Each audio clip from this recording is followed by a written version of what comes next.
আপনার বিবেকে কি বলে বলেন? এখানে এভাবে দাঁড়িয়ে থাকা ঠিক হচ্ছে? হ্যাঁ, বসতে দেন, বসতে দেন, বসেন। 90 মিনিট কথা বলবো, 90 মিনিট বসেন। একেবারে ক্লাস চলবে যেভাবে ওইভাবে ক্লাস করবে। দাঁড়িয়ে আছেন কোন কারণে? পেছনে, সামনে এসে বসেন, বসেন বসেন।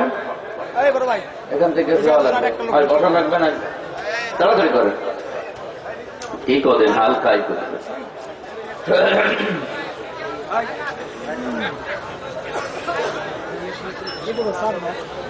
نحمده ونستعينه ونستغفره ونؤمن به ونتوكل عليه ونعوذ بالله من شرور أنفسنا ومن سيئات أعمالنا من يهدي الله فلا مضل له ومن يضلل فلا هادي له ونشهد أن لا إله إلا الله وحده لا شريك له وأشهد أن محمدا عبده ورسوله الذي أرسله بالحق بشيرا ونذيرا وداعيا إلى الله بإذنه وسراجا منيرا فقد قال الله تعالى في كلامه المجيد وبرهانه التوحيد. أعوذ بالله من الشيطان الرجيم. بسم الله الرحمن الرحيم.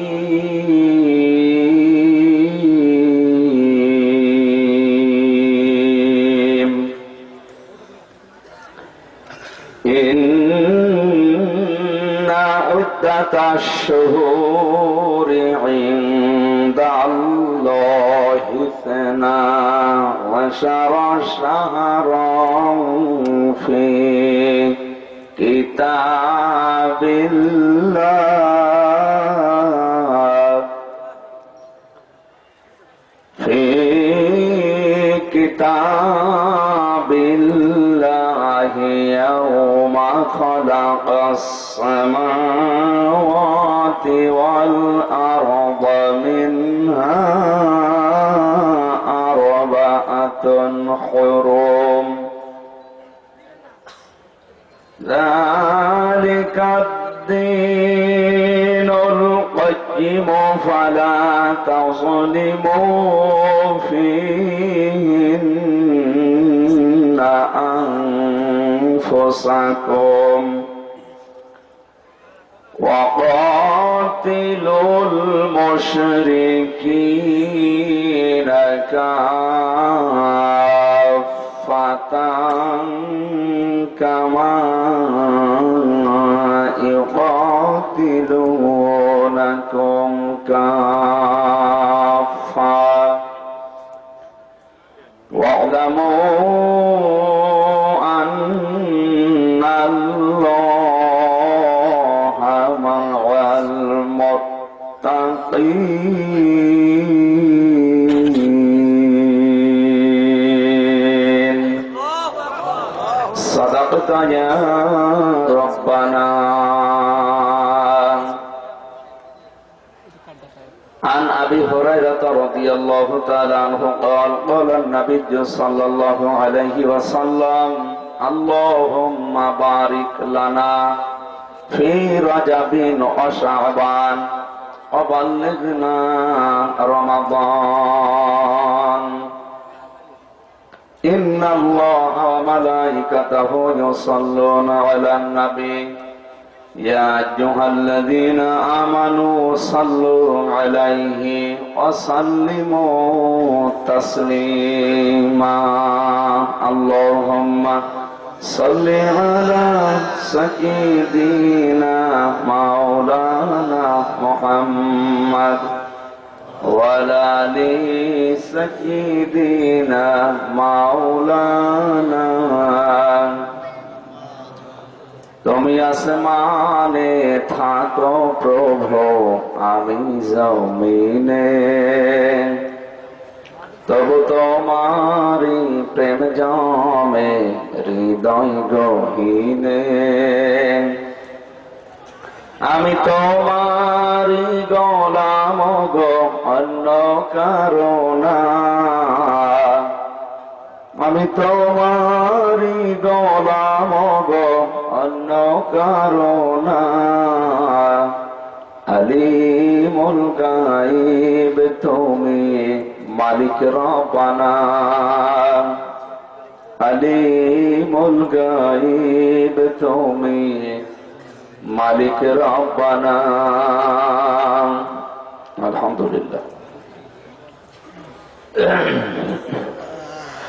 ফরিদপুর জেলার সদর থানার অন্তর্গত আলালপুর এলাকাবাসী ও যুব সমাজের উদ্যোগে মহাবিশ্বের মহাবিশ্ব আমাদের মালিকের মুখের পবিত্র বাণী কোরআনকারী তাফসীরুল কোরআন মাহফিলের স্বনামধন্য সভাপতি জনাব মোহাম্মদ আব্দুল সালাম শেখ দামাত বারকাতুহুল আলিয়া, মাহফিলের প্রধান অতিথি ফরিদপুর জেলা পরিষদের সম্মানিত চেয়ারম্যান জনাব অ্যাডভোকেট মোহাম্মদ শামসুল হক, বিশেষ অতিথি জনাব মোহাম্মদ শামীম হক, জনাব আব্দুর রাজ্জাক মোল্লা, জনাব জিল্লুর রহমান। এতক্ষণ যারা আলোচনা রাখলেন মাওলানা হোসাইন আহমেদ মাহফুজ, মাওলানা মিজানুর রহমান ফরিদি, নাম না জানা অন্যান্য ওলামা ইকরাম, মঞ্চে বসা আছেন আপনাদের এলাকার সর্বোচ্চ দিনী প্রতিষ্ঠান যেগুলো তার প্রধানরা এসেছে। আল্লাহ রাব্বুল আলামিন আলেমদের হায়াতে তাজ্জেবা সিহাতে কল্যাণ যেন দান করেন। সামনে বসা মুসলমান ভাইরা, পর্দার আড়ালে সম্মানিতা মা এবং বোনেরা, প্রশাসনের ভাইরা, প্রাণপ্রিয় ফরিদপুরবাসী, দল মত নির্বিশেষে কোরআনের এই অনুষ্ঠানে যারা এই রজব মাসের আজকে 5 তারিখ আল্লাহ যাদেরকে নিয়ে আসলেন, খুশি হয়ে বলছে আলহামদুলিল্লাহ। আমাদের মাননীয় এসপি সাহেব ওনাকে প্রশ্ন দিয়েছে যে কোরআনে কারিমের অনুষ্ঠানে লাভ কি? আল্লাহ রাব্বুল আলামিন বলেন, ফামান যুহজিহা আনিন নার ওয়া উদখিলাল জান্নাতা ফাকাদ ফাজ। ওই লোকটার জীবন সফল যাকে আল্লাহ জাহান্নামের কাজগুলো থেকে আস্তে আস্তে মাইনাস করে জান্নাতের কাজের দিকে এগিয়ে দেয়। জান্নাতে যেতে হলে যে সমস্ত কাজগুলো করা লাগে আর করতে হলে যা জানা লাগে, সে জানার মাধ্যম অন্যতম কোরআনের অনুষ্ঠান। আপনি এখানে না আসলে কোরআন জানবেনও না আর মানতেও পারবেন না। বাংলাদেশে একটা কথা প্রচার করা আছে যে জানার নাম ইসলাম না, মানার নাম ইসলাম। এটা শয়তানি। জানা এবং মানা দুইটার নাম ইসলাম, এটাও ঠিক না। সঠিকভাবে জানা এবং সঠিকভাবে মানা, এই দুইটার নাম ইসলাম। আপনি জানেন যে সেজদা দেওয়া ইবাদত, কিন্তু কোথায় দেওয়া লাগে এটা জানেন না। বট গাছ পেয়েছেন, দিয়ে দিবেন। আপনার কি ইবাদত হবে না ঈমান যাবে? আজকে ফরিদপুরে এমনও জায়গা আছে যেখানে মানুষের ঈমান রক্ষা করার দায় আরো ঈমান চলে যাচ্ছে। সেজদা শুধুমাত্র আল্লাহর জন্য খাস, সেটা অনেকে বিভিন্ন কবরে, মাজারে, পীরের পায়ে কত জায়গায় দিচ্ছে। আপনি জানেন ইবাদত সেজদা, কিন্তু কোথায় দেওয়া লাগে এটা সঠিকভাবে জানেন না। এজন্য ইবাদত জানার পরও আপনার ঈমান যাবে এবং শিরিক হবে। তবে এটা ছোটখাটো শিরিক না, শিরকে আকবর, বড় শিরিক। আর যেটা এই জেলা থেকে উৎপন্ন হচ্ছে প্রতিনিয়ত, বলেন সুবহানাল্লাহ। দুর্ভাগ্য আপনাদের জন্য, আল্লাহ এই মরা জিনিস এই জায়গায় দিল আর জেলা পায়নি। আমার কুষ্টিয়া জেলায় আল্লাহ এক জিনিস দিয়েছে, জ্বলে পড়ে মলা। আমি নাম নাই নিলাম।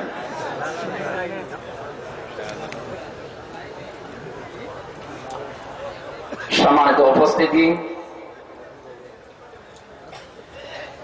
দুনিয়াতে বেশি দিন হায়াত পাওয়া, বেশি দিন ক্ষমতায় থাকা, টাকা পয়সার মালিক হওয়া, এটা সফলতা বিফলতার মাপকাঠি না। সফল হওয়ার মাপকাঠি হচ্ছে আপনাকে যদি আল্লাহ আস্তে আস্তে জাহান্নামের কাছ থেকে দূরে সরিয়ে জান্নাতের কাজের দিকে এগিয়ে দেয়, তাহলে আপনার জীবন সফল। এটা কার ভাষায়? আল্লাহর ভাষায়। বলেন না কেন? আল্লাহর ভাষায়, আল্লাহর জ্ঞানী, আল্লাহর দৃষ্টিতে আপনি সফল। তাছাড়া 2000 বছর আপনি হায়াত পেলে, 2000 বছরে ক্ষমতায় আছেন, মরণের পরে আল্লাহ আপনাকে জাহান্নামে দিয়ে দিল, তা আপনি 2000 বছর কেন, 2 কোটি বছর হায়াত পেলেও আপনার জীবন ব্যর্থ। যদি আপনার ঈমান থাকে তাহলে আপনি এই কথার সাথে একমত হবেন। আর যদি ঈমান না থাকে, যদি বেঈমান হন, তো আপনি এই কথার সাথে একমত হওয়া সম্ভব না। আমার যে ঈমান আছে, এই ঈমানে আমার যতটুকু মনে হয়, কেউ যদি বলে বাংলাদেশ তোমার নামে লিখে দেওয়া হবে, অন্তত ফজরের নামাজ একদিন পড়া যাবে না, তা আমার ঈমানে আমাকে ডেকে বলছে না বাংলাদেশ না, তামাম দুনিয়া দিলে অন্তত ফজরের নামাজ ছেড়ে দেওয়া সম্ভব না। কতটুকু ঈমান আমার আছে, এই ঈমানে যদি আমার ডাক দিয়ে কথা বলতে পারে, যার কথা শুনছিলেন যে গিরিশচন্দ্র সেন, এরপরে ডক্টর মরিস বোকাইলি, ওনারা ঈমান আনার আগে এই সমস্ত মানুষগুলোর কাছে যদি বলা হতো যে গিরিশচন্দ্র সেনের বাড়ি নরসিংদী, নরসিংদী জেলাটা তোমারে লিখে দেব, অন্তত 10 দিন ভগবান ভগবান করতে পারবো না। ও 10 দিন না, ও তো মরণের আগে কোনোদিন বলবো না, খালি লিখে দাও। বেশি বলে ফেললাম। আল্লাহর প্রতি ঈমান, এটা যেহেতু দেখা যায় না, আলিমুল গায়ব, না দেখে বিশ্বাস করা বিষয়টা এত মজবুত হয়। পাকিস্তানের মাওলানা তারিক জামিল, উনি আজকে একটা বক্তব্য দিয়েছে, কেউ যদি আপনাকে কষ্ট দেয়, গালি দেয়, আপনি চুপ করে থাকবেন, তাহলে আপনাকে আল্লাহ এমন একটা শক্তি দেবে যে আপনি পাহাড় কেউ টলিয়ে ফেলতে পারবেন। এই কথার অর্থ আপনি হয়তো বোঝেন, যারা জ্ঞানী মানুষ তারা টের পাচ্ছে যে আমি কি বললাম। কষ্ট দিলে, কেউ যদি দুঃখ দেয়, কষ্ট দেয়, অত্যাচার করে, আপনি যথাসাধ্য চেষ্টা করবেন হজম করার, ধৈর্য ধরার। আল্লাহকে আল্লাহ আপনাকে এমন একটা শক্তি দিয়ে দেবে যে পাহাড় পর্যন্ত আপনি টলিয়ে ফেলতে পারবেন। আমরা সামনে এই পয়েন্টের উপরে যদি কথা আসে, সামনে বলবো ইনশাআল্লাহ। দলমত নির্বিশেষে যারা কোরআনের অনুষ্ঠানে এসেছে, এই যে কথা বলার শক্তি এখনো পর্যন্ত আল্লাহ যাদেরকে দিয়েছে, আমি গত কয়েকদিন আগে যে কাফরা এসে বলেছিলাম, মানুষের এক একটা কথা তৈরি হতে 27টা স্তর পার করা লাগে। এই যে কণ্ঠের ভেতরে 27টা ধাক্কা লাগার পর একটা কথা তৈরি হয়। কোরআন হাদিস মতে, তো বিজ্ঞানের তথ্য বললাম, কোরআন হাদিস মতে প্রতিটি স্তরে একজন করে ফেরেশতা আল্লাহ নিয়োজিত করে রেখেছেন। ইন কুল্লু নাফসিন লাম্মা আলাইহা হাফিজ, একজন করে হেফাজতকারী, সংরক্ষণকারী ফেরেশতা আপনার প্রতিটি কর্মকাণ্ড তারা আঞ্জাম দিচ্ছে, সাহায্য করছে আপনাকে। এই 27টা ফেরেশতা 27টা স্তরে বসে আছে। আপনি একটা কথা বলতে চাইলে এক এক স্তর থেকে এক এক ফেরেশতা আরেকজনের কাছে দেয়। আপনার কথা বলতে হয়তো 1 সেকেন্ড লাগে না, দেহের ভেতরে 27টা হাত পার হওয়ার পরে আপনার কথা মুখ দিয়ে বের করে দিচ্ছে। নবীজি বলেন, একটা ফেরেশতা যদি দায়িত্ব পালনে অবহেলা করে, 27 জন পালন করে, একজন পালন করে নাই, তাহলে আপনার কথা বলতে পারবেন না, গোগা গোগা বের হবে, কথা বের হবে। আর রহমান আল্লামাল কোরআন খালাকাল ইনসান আল্লামাহুল বায়ান। আল্লাহ বলেন, আমি যে রহমান, আমার রহমান হওয়ার সবচাইতে বড় দয়ার প্রমাণ এই যে আমি তোমাদের কোরআন দিয়েছি, আমি তোমাদের বানিয়েছি আর কথা বলা শিখিয়েছি। আল্লামাহুল বায়ান, তোমাদেরকে কথা বলা শিখিয়েছি আমি। এটা যে কত বড় দয়া, কথা যারা বলতে পারে না তারা জানে। যারা বোবা, ওদের কাছে পৃথিবীর সবচাইতে বড় নিয়ামতের নাম হচ্ছে এই বাক শক্তি। কি বলেন তো? যার যেটা নেই ও এটা টের পায়। আপনারা আছে তো, এই জন্য আপনি টের পাচ্ছেন না। অন্ধকে জিজ্ঞাসা করবেন, ভাই দুনিয়ায় দামি জিনিস কোনটা? ও বলবে বউ, নাকি চোখ বলবে। আমি একবার দাউদকান্দি কুমিল্লাতে খাবার খাচ্ছিলাম, এশার নামাজ পড়ে হঠাৎ বিদ্যুৎ চলে গেল। আমরা যারা চোখওয়ালা মানুষ আছি চিল্লা পাল্লা করছিলাম, তারা তাই বিদ্যুৎ নিয়ে জেনারেটর চালু করে, কোথায় আলো নিয়ে আসে, যার মুখে যা আসে আমরা বলছিলাম। হঠাৎ অন্ধ আমার হাত চেপে ধরে বলছো, হুজুর মাত্র 2 মিনিট কারেন্ট চলে গেছে, এই জন্য আপনি চিল্লাচ্ছেন, অথচ 42 বছর আমার জীবনে কারেন্ট নেই।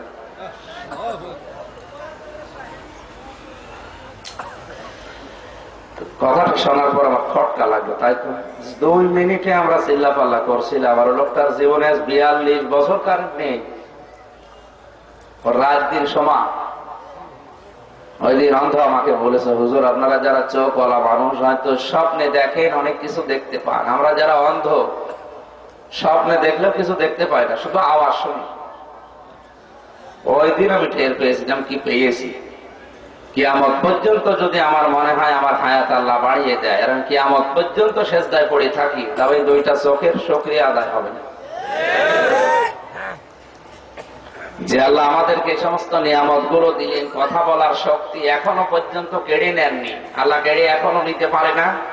তাহলে একজন ফেরেশতাকে বলবে তো দায়িত্ব পালন করার দরকার নেই। আপনি যত টাকার মালিক হন, কথা অন্তত বলতে পারবেন না। আর পৃথিবীতে একটাই জাতি আছে যারা মানুষ হিসাবে পদবাচ্য বিবেচিত, এরা নিজের মনের কথাগুলো সাজিয়ে গুছিয়ে প্রকাশ করতে পারে।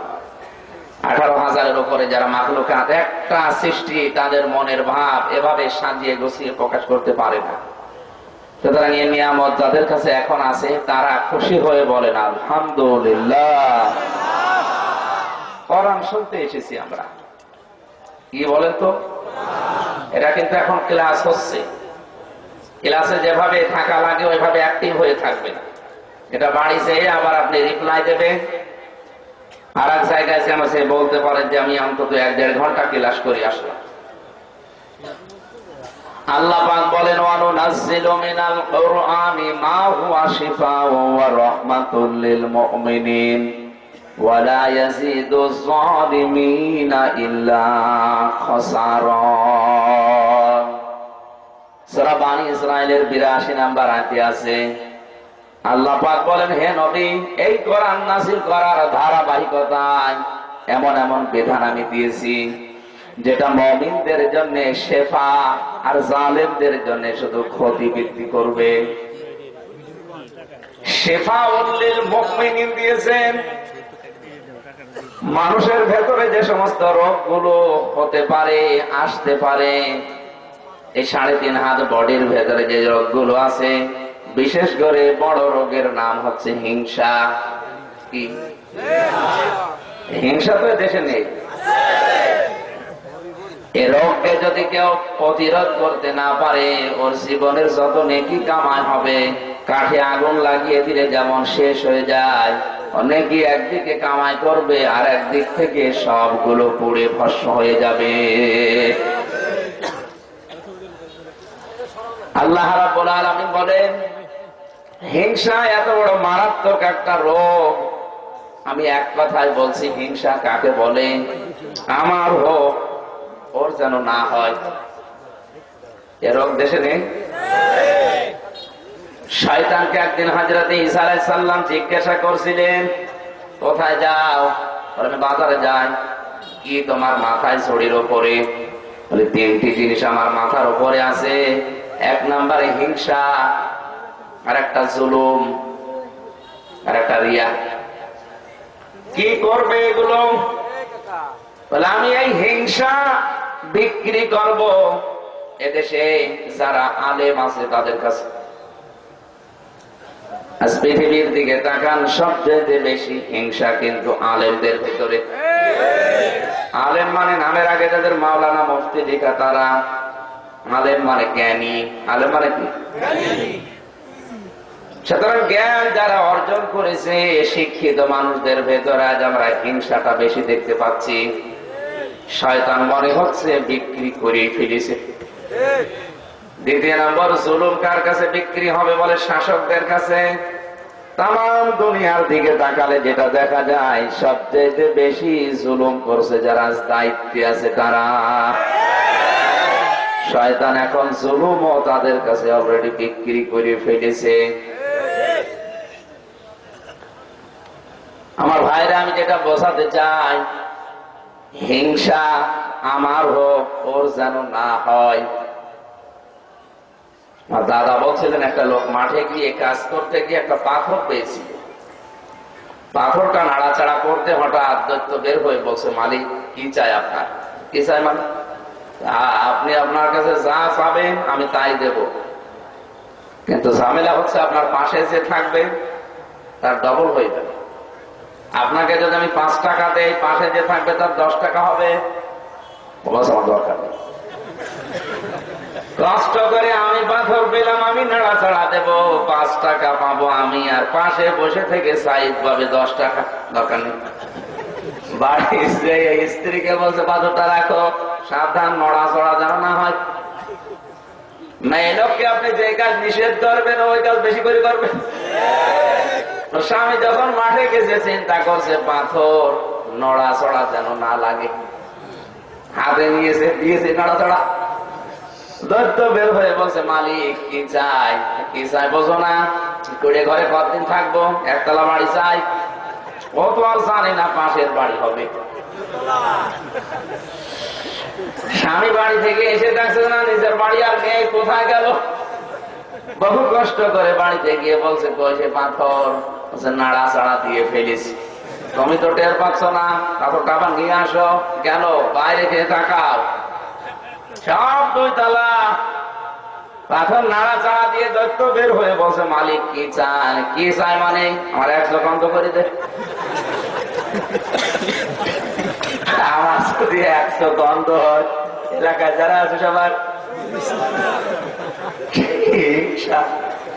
মানে আমার হোক, অন্য কারো যেন না হয়। এটার নাম কি? এই রোগটা এমনি দূর হয় না, এটা দূর করার জন্য কোরআন লাগবে। قل أعوذ برب الفلق من شر ما خلق ومن شر غاسق إذا وقب ومن شر النفاثات في العقد ومن شر حاسد إذا حسد। আল্লাহ পাক বলেন নবী আপনি আশ্রয় চান হিংসুকের হিংসা থেকে। আমাদের ভেতরে যে জমা হয়ে আছে, আজকে কোরআনের এই অনুষ্ঠানে আমরা এই হিংসা দূর করার জন্য আশ্রয় চাই আল্লাহর কাছে। আল্লাহ তুমি আমাদের অন্তরের হিংসা দূর করে দাও। বাহ্যিক আমল দূর করা সহজ, যেমন নামাজ পড়া 5 ওয়াক্ত, যদিও কঠিন কাজ তারপরও সহজ। তাহাজ্জুদ পড়া কঠিন কাজ তারপরও সহজ। রোজা রাখা কঠিন কাজ তারপরও সহজ। হজ করা পৃথিবীতে যত ইবাদত আছে সব চাইতে বড় কঠিন পরিশ্রমের কাজ, তারপরেও সহজ। কিন্তু পৃথিবীতে সবচাইতে বড় কঠিন হচ্ছে নিজের ভেতরের হিংসা, লোভ, অহংকার, রিয়া, তাকাব্বুরি, এটা দূর করা। আপনার মন কখনো চাইবে না আমি ছোট হই, কিন্তু ছোট হওয়া লাগবে। আল্লাহ চায় আপনি যেন ছোট হয়ে থাকেন। কথা বুঝতেছেন? এই রোগগুলো দূর করার জন্য যে ঔষধগুলো আমার আল্লাহ দিয়েছেন সেটা কোন জায়গায়? কোরআনে। বলেন না কেন? অনুনাজ্জিলু মিনাল কুরআনি মা হুয়া শিফাউন ওয়া রাহমাতুল লিল মুমিনিন।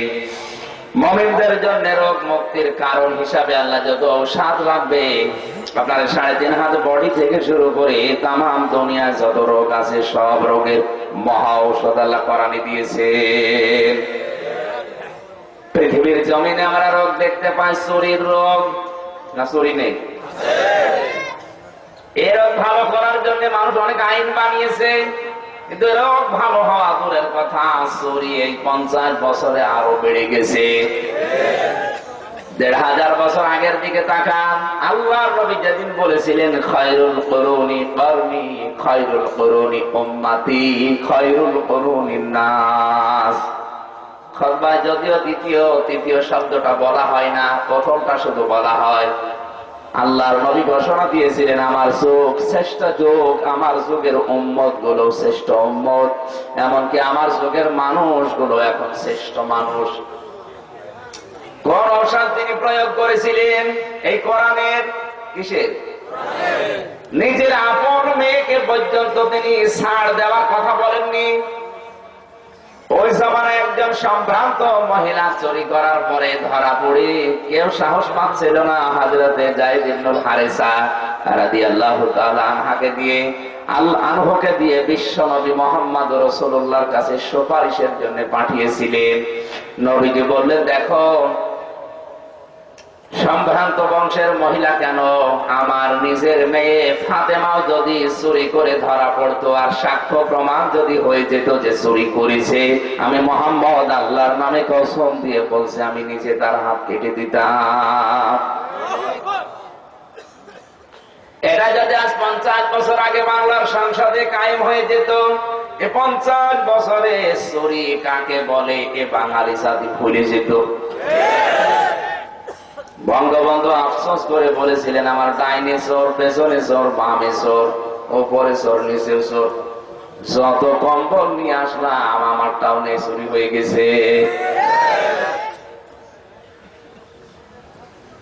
চোর মুক্ত জাতি তৈরি করার জন্য তিনি একটা উদ্যোগ নিয়েছিলেন, এককভাবে ইসলামিক ফাউন্ডেশন গঠন করা। তার উদ্দেশ্য ছিল ইসলামিক ফাউন্ডেশন গঠনের মাধ্যমে বাংলার 64 জেলার ছেলে মেয়েরা কোরআনে কারিম পড়বে, নবীর হাদিস পড়বে। কোরআন আর হাদিস যদি কারো ভেতরে থাকে, ঔষধ যদি প্রয়োগ হয়, ওকে আপনি মেরে ফেললেও চুরি করাতে পারবেন না। উনি এটা বুঝে শুনে ইসলামিক ফাউন্ডেশন তৈরি করেছিল।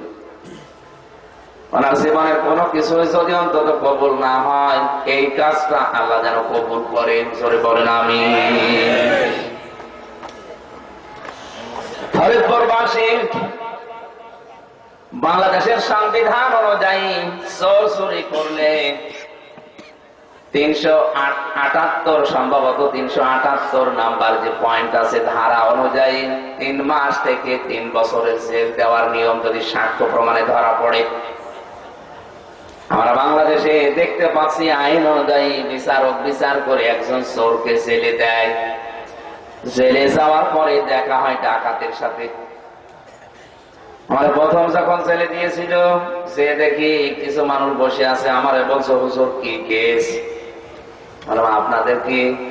ডাল ডাল মানে ফ্যান্সি ডাল, ডাল নিয়ে ধরা পড়েছি। এই কারণে আপনার কোন ডাল? আমার ডাল মাল না, আমার অন্য ডাল। মসজিদের সভাপতি সুদ খেত বলেছিলাম, তাই উনি হিংসা করে রাগ করে শেষ পর্যন্ত আমার নামে একটা মামলা দিয়ে দিয়েছে। এই কারণে আমার কোনো ডাল মাল না। ঈশ্বর যাবার পরে হয়তো দেখা হচ্ছে ডাকাতের সাথে, জিজ্ঞাসা করছে ভাই কি কেস? মুরগি চুরি করতে গিয়ে ধরা পড়েছিলাম। আমার সাথে থাক, মাত্র 3 মাস তোর জেল হয়েছে, বেশি দিন না। আমার 1 বছর জেল হয়েছে। এই 3 মাসের ভেতরে আমি তোরে ডাকাতি কিবা করে করা লাগে তোরে শিখাবো। চোর যাচ্ছে 3 মাস পরে বের হচ্ছে ডাকাতি।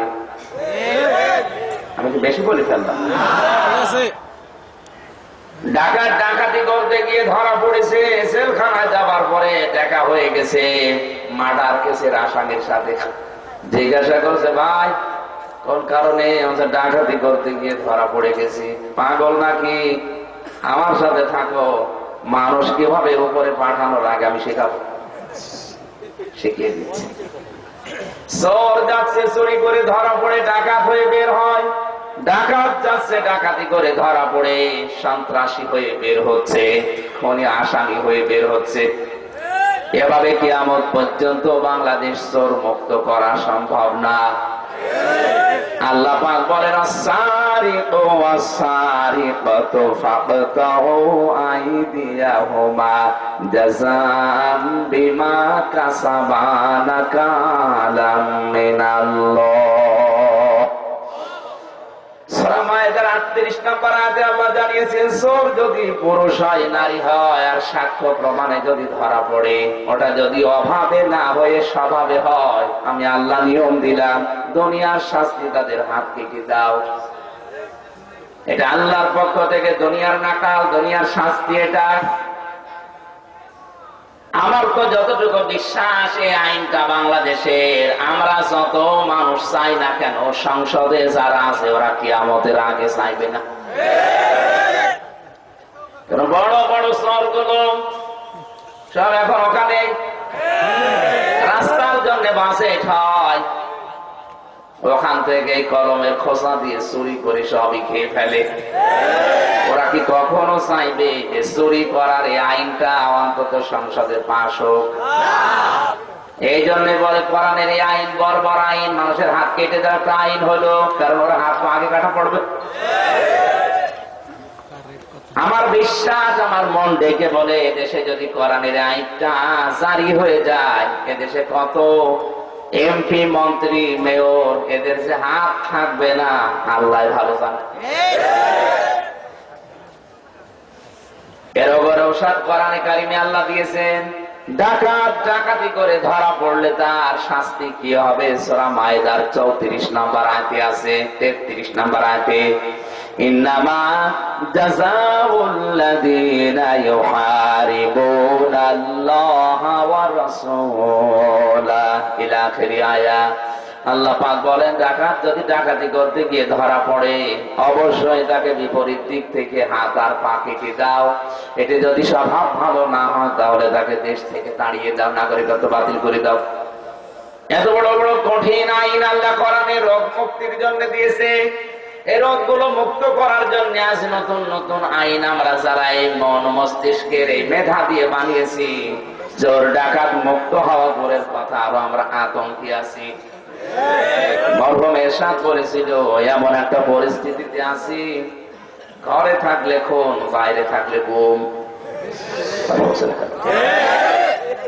তার কথার অর্থ বুঝেছে?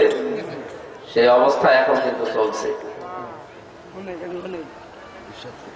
মরহুম ফজলুল হক আমিনীর জামাই মাওলানা জসিমউদ্দিন, তাকে দিনে দুপুরে পেছনে ছুরি দিয়ে পেছনের রগ পর্যন্ত কেটে বের করে ফেলেছে।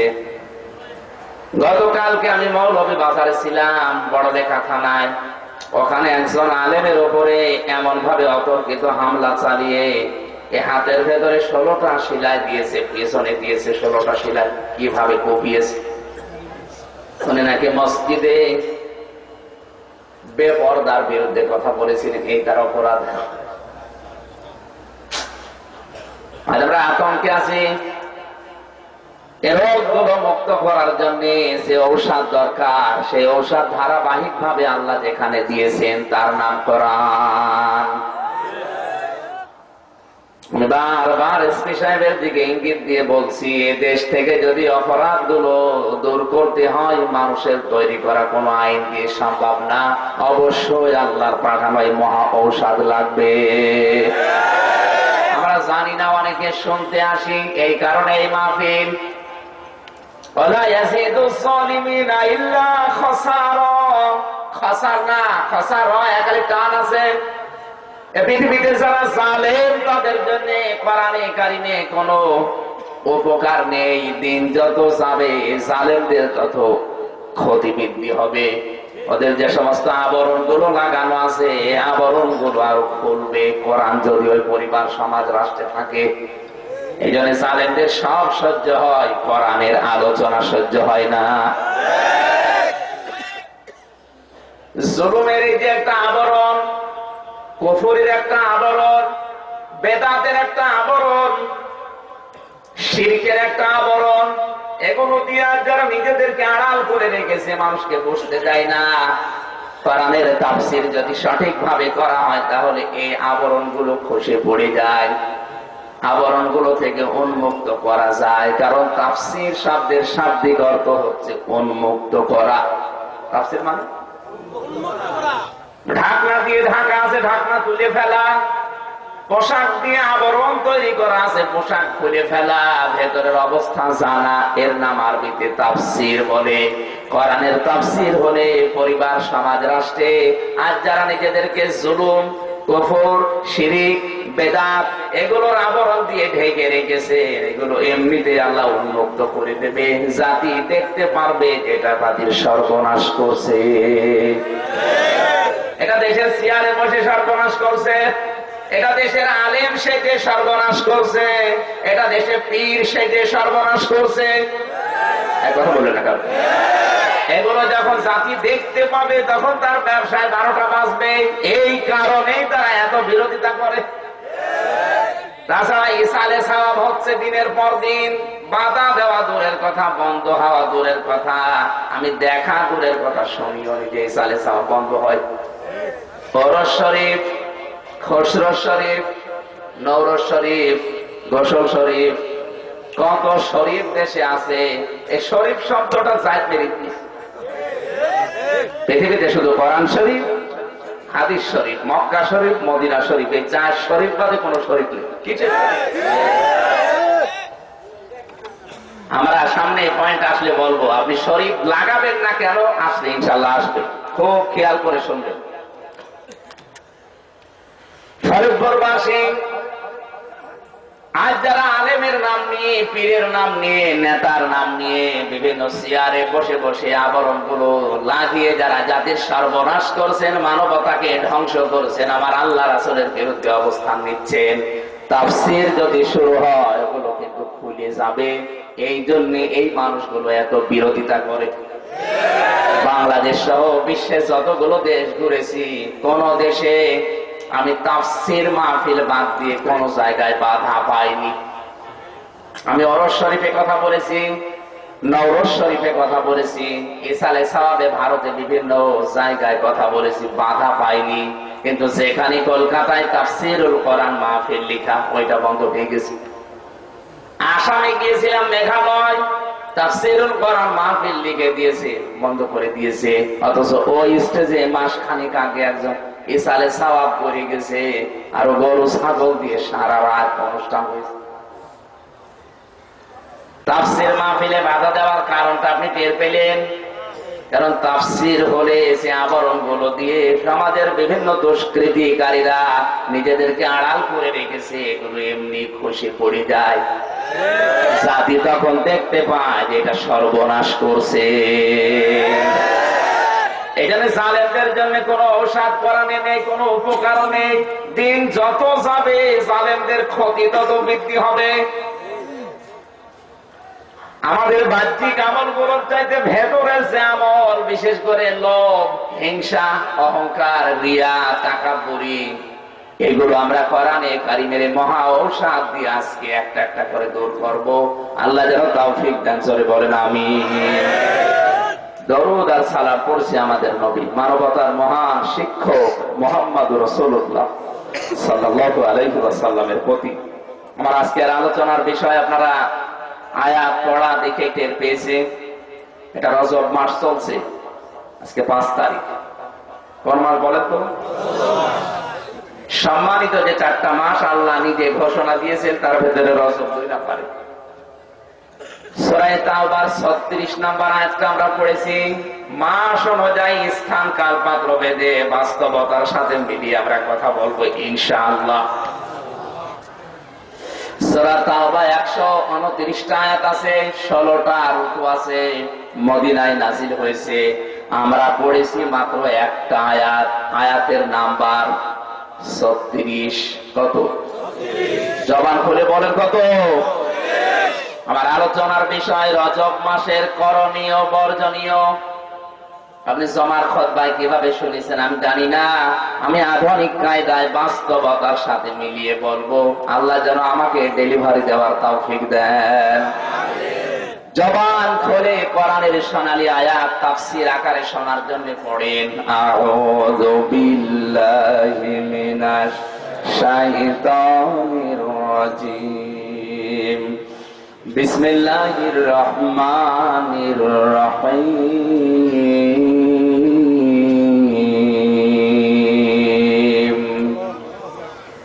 ইন্না ইদ্দাতাশ শুহুরি ইনদাল্লাহি 12 শাহরান ফি কিতাবিল্লাহ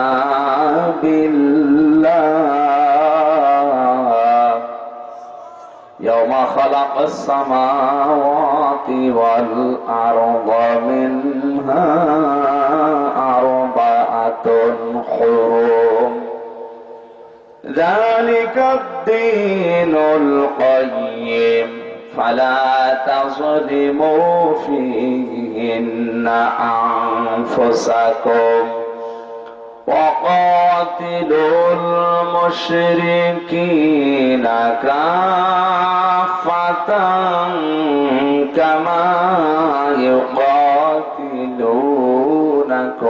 كافة واعلموا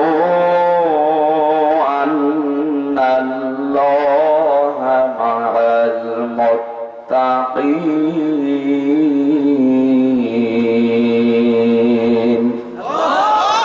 صدق الله العظيم আমরা মানতে পারি আর না পারি সেটা আলাদা যা আছে এই আয়াতের মূল কথাগুলো বলতে পারি তো নাকি মানতে না পারি ওটা আমাদের ঈমানের ব্যাপার বাস্তবতার ব্যাপার সে না মানতে পারলে পরে জবাব দেওয়া যাবে কিন্তু আমি বলতে পারি কিনা বলে হ্যাঁ না কয়জন বললে সবাই বলা লাগবে হ্যাঁ ঠিক আছে অভয় বাণী দিলেন সমস্যা হলে আপনারা কাঁদে নেবেন ইন্না ইদ্দাতাশ শুহুর ইন্না মানে নিশ্চয় ইদ্দাতুন মানে গণনা শুহুরুন শাহরুনের বহুবচন শুহুর মানে মাস সমূহ ইনদাল্লাহ আল্লাহর নিকটে ইসনা আশারা শাহর আল্লাহ পাক বলেন আসমান আর জমিন যেদিন আমি বানিয়েছি আমার কিতাবের ভেতরে ওই দিন আমি 12টা মাসের নাম লিপিবদ্ধ করেছিলাম আসমান আর জমিন যেদিন আল্লাহ বানায় ওই দিন 12টা মাসের নাম আল্লাহ নিজে লিখেছিলেন কোন জায়গায় কিতাবে কোন জায়গায় আর কিতাব মানে আমরা জানি জবান খুলে বলে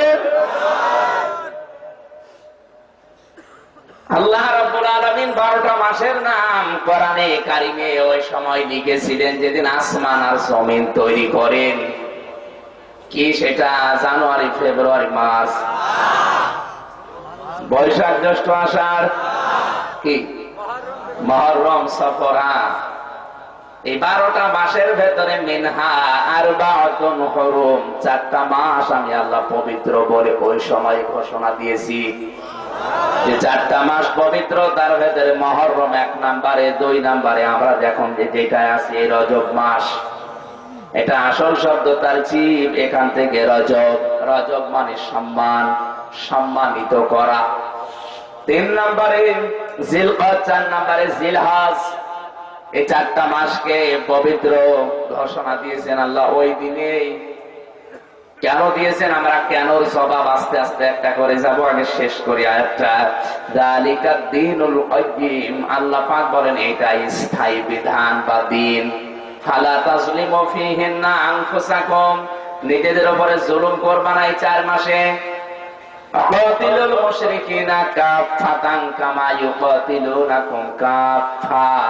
মুশরিকদের বিরুদ্ধে সর্বাত্মকভাবে যুদ্ধ ঘোষণা করো যেভাবে ওরাও যুদ্ধ ঘোষণা অলরেডি করেছে ওয়ালামু জেনে রাখো আন্নাল্লাহা অবশ্যই আমি আল্লাহ মাআল মুত্তাকিন যথাযথ মানের আল্লাহ সচেতন ব্যক্তিদের সঙ্গে আছি সুবহানাল্লাহ আমরা আয়াতের বাংলা অনুবাদ শুনলাম এবার আমরা তাফসীরে প্রবেশ করছি কোন আয়াত থেকে তাফসীর শুনতে হলে 5টা বিষয় লক্ষ্য করা লাগে আমি বহুবার বলেছি মনে আছে আপনাদের 1 নম্বরে শুদ্ধ তেলাওয়াত যেটা অলরেডি করলাম 2 নম্বরে মাতৃভাষায় বঙ্গ অনুবাদ যেটা আমরা করলাম 3 নম্বরে ঐতিহাসিক প্রেক্ষাপট 3 নম্বরে ব্যাকগ্রাউন্ড শানে নজুল যায় বলে 4 নম্বরে ওই আয়াতের বাস্তব কিছু ব্যাখ্যা দেওয়া লাগবে তো মানধাত আমলে যা হয়েছে ওইটা না এখন কি দরকার 5 নম্বরে আয়াতের মূল শিক্ষা নিয়ে বাড়ি যাওয়া এই আয়াত থেকে 5টা বিষয় আমরা নিতে রাজি আছি না আপনি যদি আয়াত থেকে শুধু নেওয়ার জন্য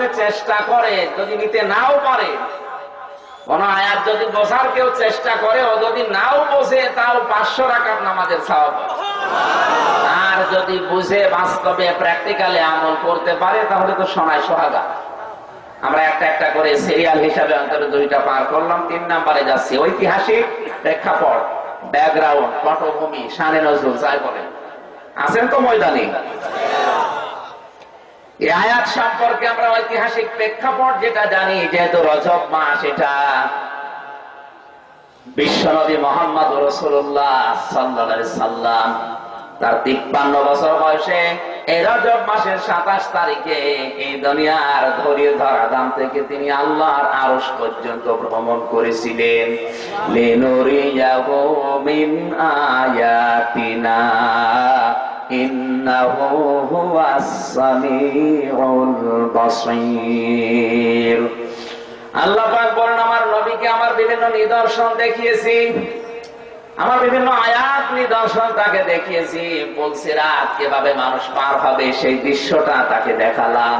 মিজানের পাল্লায় কিভাবে ওজন দেওয়া হবে ওইটা আমি দেখালাম। জাহান্নামের ভেতরে কি কি শাস্তি হয় ওগুলো আমি জিবরাইলকে দিয়ে দেখিয়েছি। জান্নাতের ভেতরে কি আনন্দ আছে, সুখ শান্তি আছে ওইটাও দেখিয়েছি। হাসরের ময়দানে কেমন কঠিন অবস্থা তৈরি হবে ওইটাও তাকে দেখিয়ে দিয়েছি। যত রকমের কিছু ছিল, দীর্ঘ 27 বছর দুনিয়ার আর্মিক গতি, বার্ষিক গতি সব অফ করে দিয়ে, স্টপ করে দিয়ে দীর্ঘ 27 বছর আমার গবেষণাগারে, আমার ল্যাবরেটরিতে নিবিড় তত্ত্বাবধানে আমি 27 বছর তাকে শিখিয়েছি। কি শিখালাম?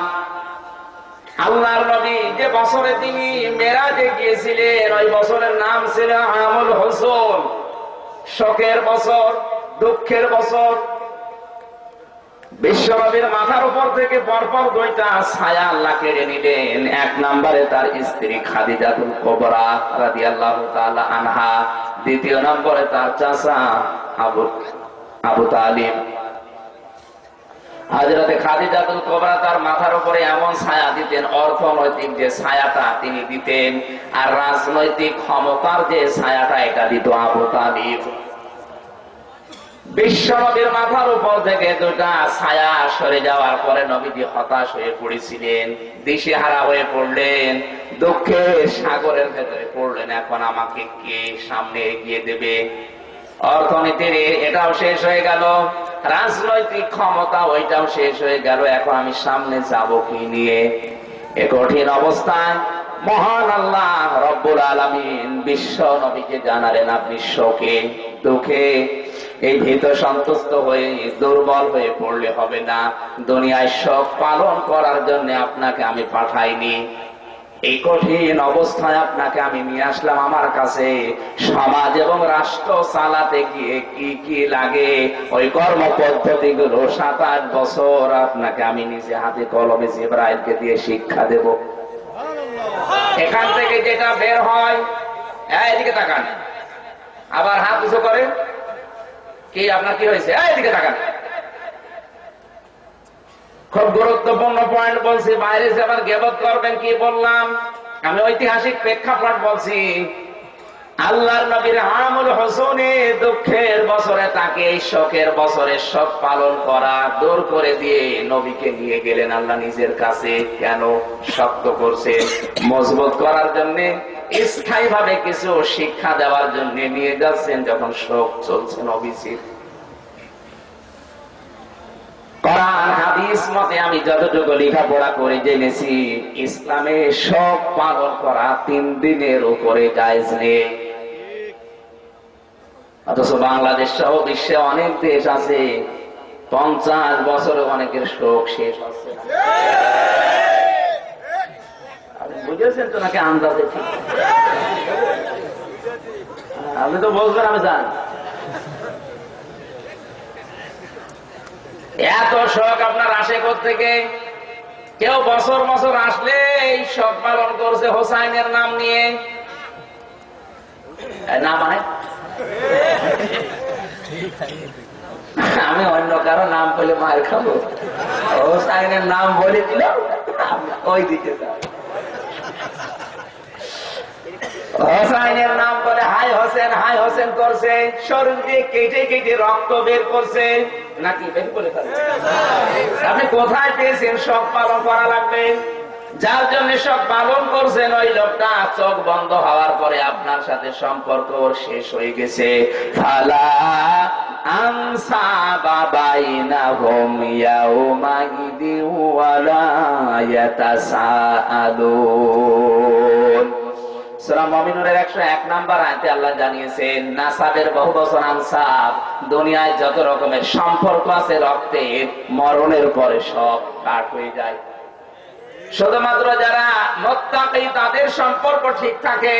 তাছাড়া দুনিয়ায় যত রক্তের সম্পর্ক হোক, সে যদি আপনার স্ত্রী হয়, আপনার নেতা হয়, আপনার বাবা হয়, আপনার সন্তান হয়, চোখ বন্ধ, ওর সাথে আপনার আর কোনো সম্পর্ক নেই, শেষ। এমনকি আপনার বউ বলে একজন দুনিয়ায় ছিল, ওই কথা আপনার মনে থাকবে না।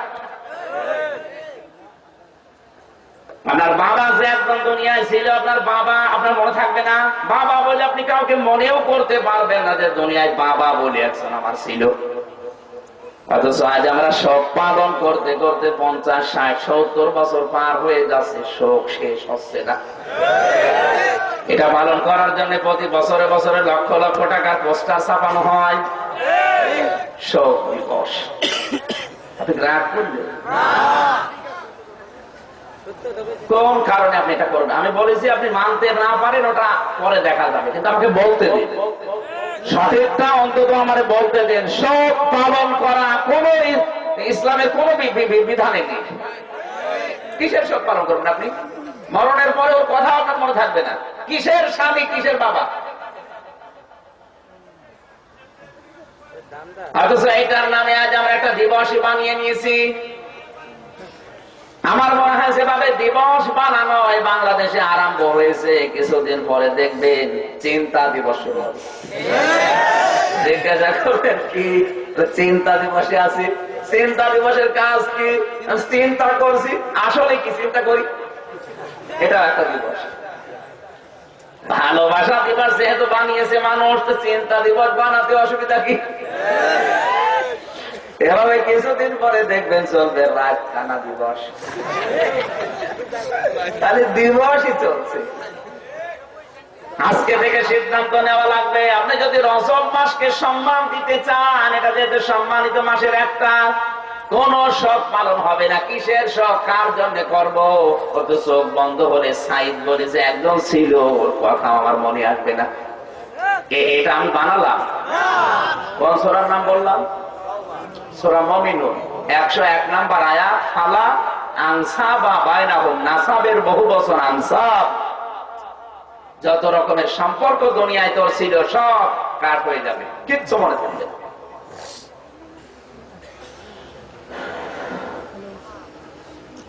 যে তথ্যটা বললাম আপনি একটু ভাবেন তো, পৃথিবীতে একজন মহিলার যদি স্বামী মারা যায়, সবচাইতে যিনি আপন, তার সর্বোচ্চ শোক পালন করা 3 দিনের পরে আর শোক নেই। আপনি তার 3 মাস 10 দিন পরে, 4 মাস 10 দিন পরে বিবাহের বন্দোবস্ত করাটা আলাদা বিষয়, কিন্তু 3 দিনের পরে আর শোক পালন করতে পারবেন না। আর আপনার প্রতি বছরে বছরে এত শোক কোথা থেকে আসে আমি তো খুঁজে পাই না। আমার মনে হয় কোরআন হাদিস পড়ে বাস্তবতার নিরিখে যেটা দেখতে পাচ্ছি, এটা একটা ধান্দা। হ্যাঁ, একটা ধান্দা। আগামী বছর থেকে যদি বলা হয় যে শোক যদি পালন হয় ইসলামে যেহেতু নেই, তাহলে তাকে 10 বছর জেল দেওয়া হবে। ও যত আশেকে রাসূল হোক, কিয়ামতের আগে দেশে আর শোক পালন হবে না। এগুলো সব ভণ্ডামি, মানুষ বানিয়েছে নিজেদের স্বার্থে। আল্লাহ দিয়েছেন মাত্র 2টা দিবস, একটা ঈদুল আজহা, ঈদুল ফিতর। কিন্তু এই 2টা দিবসে আগে ত্যাগ করেন, আগে মানুষকে দেন, আগে বিলান। বাকি যত দিবস আছে সে যে দিবসে বলে খালি খাবো নেব, নেব খাবো, নেব খাবো, এছাড়া কিচ্ছু।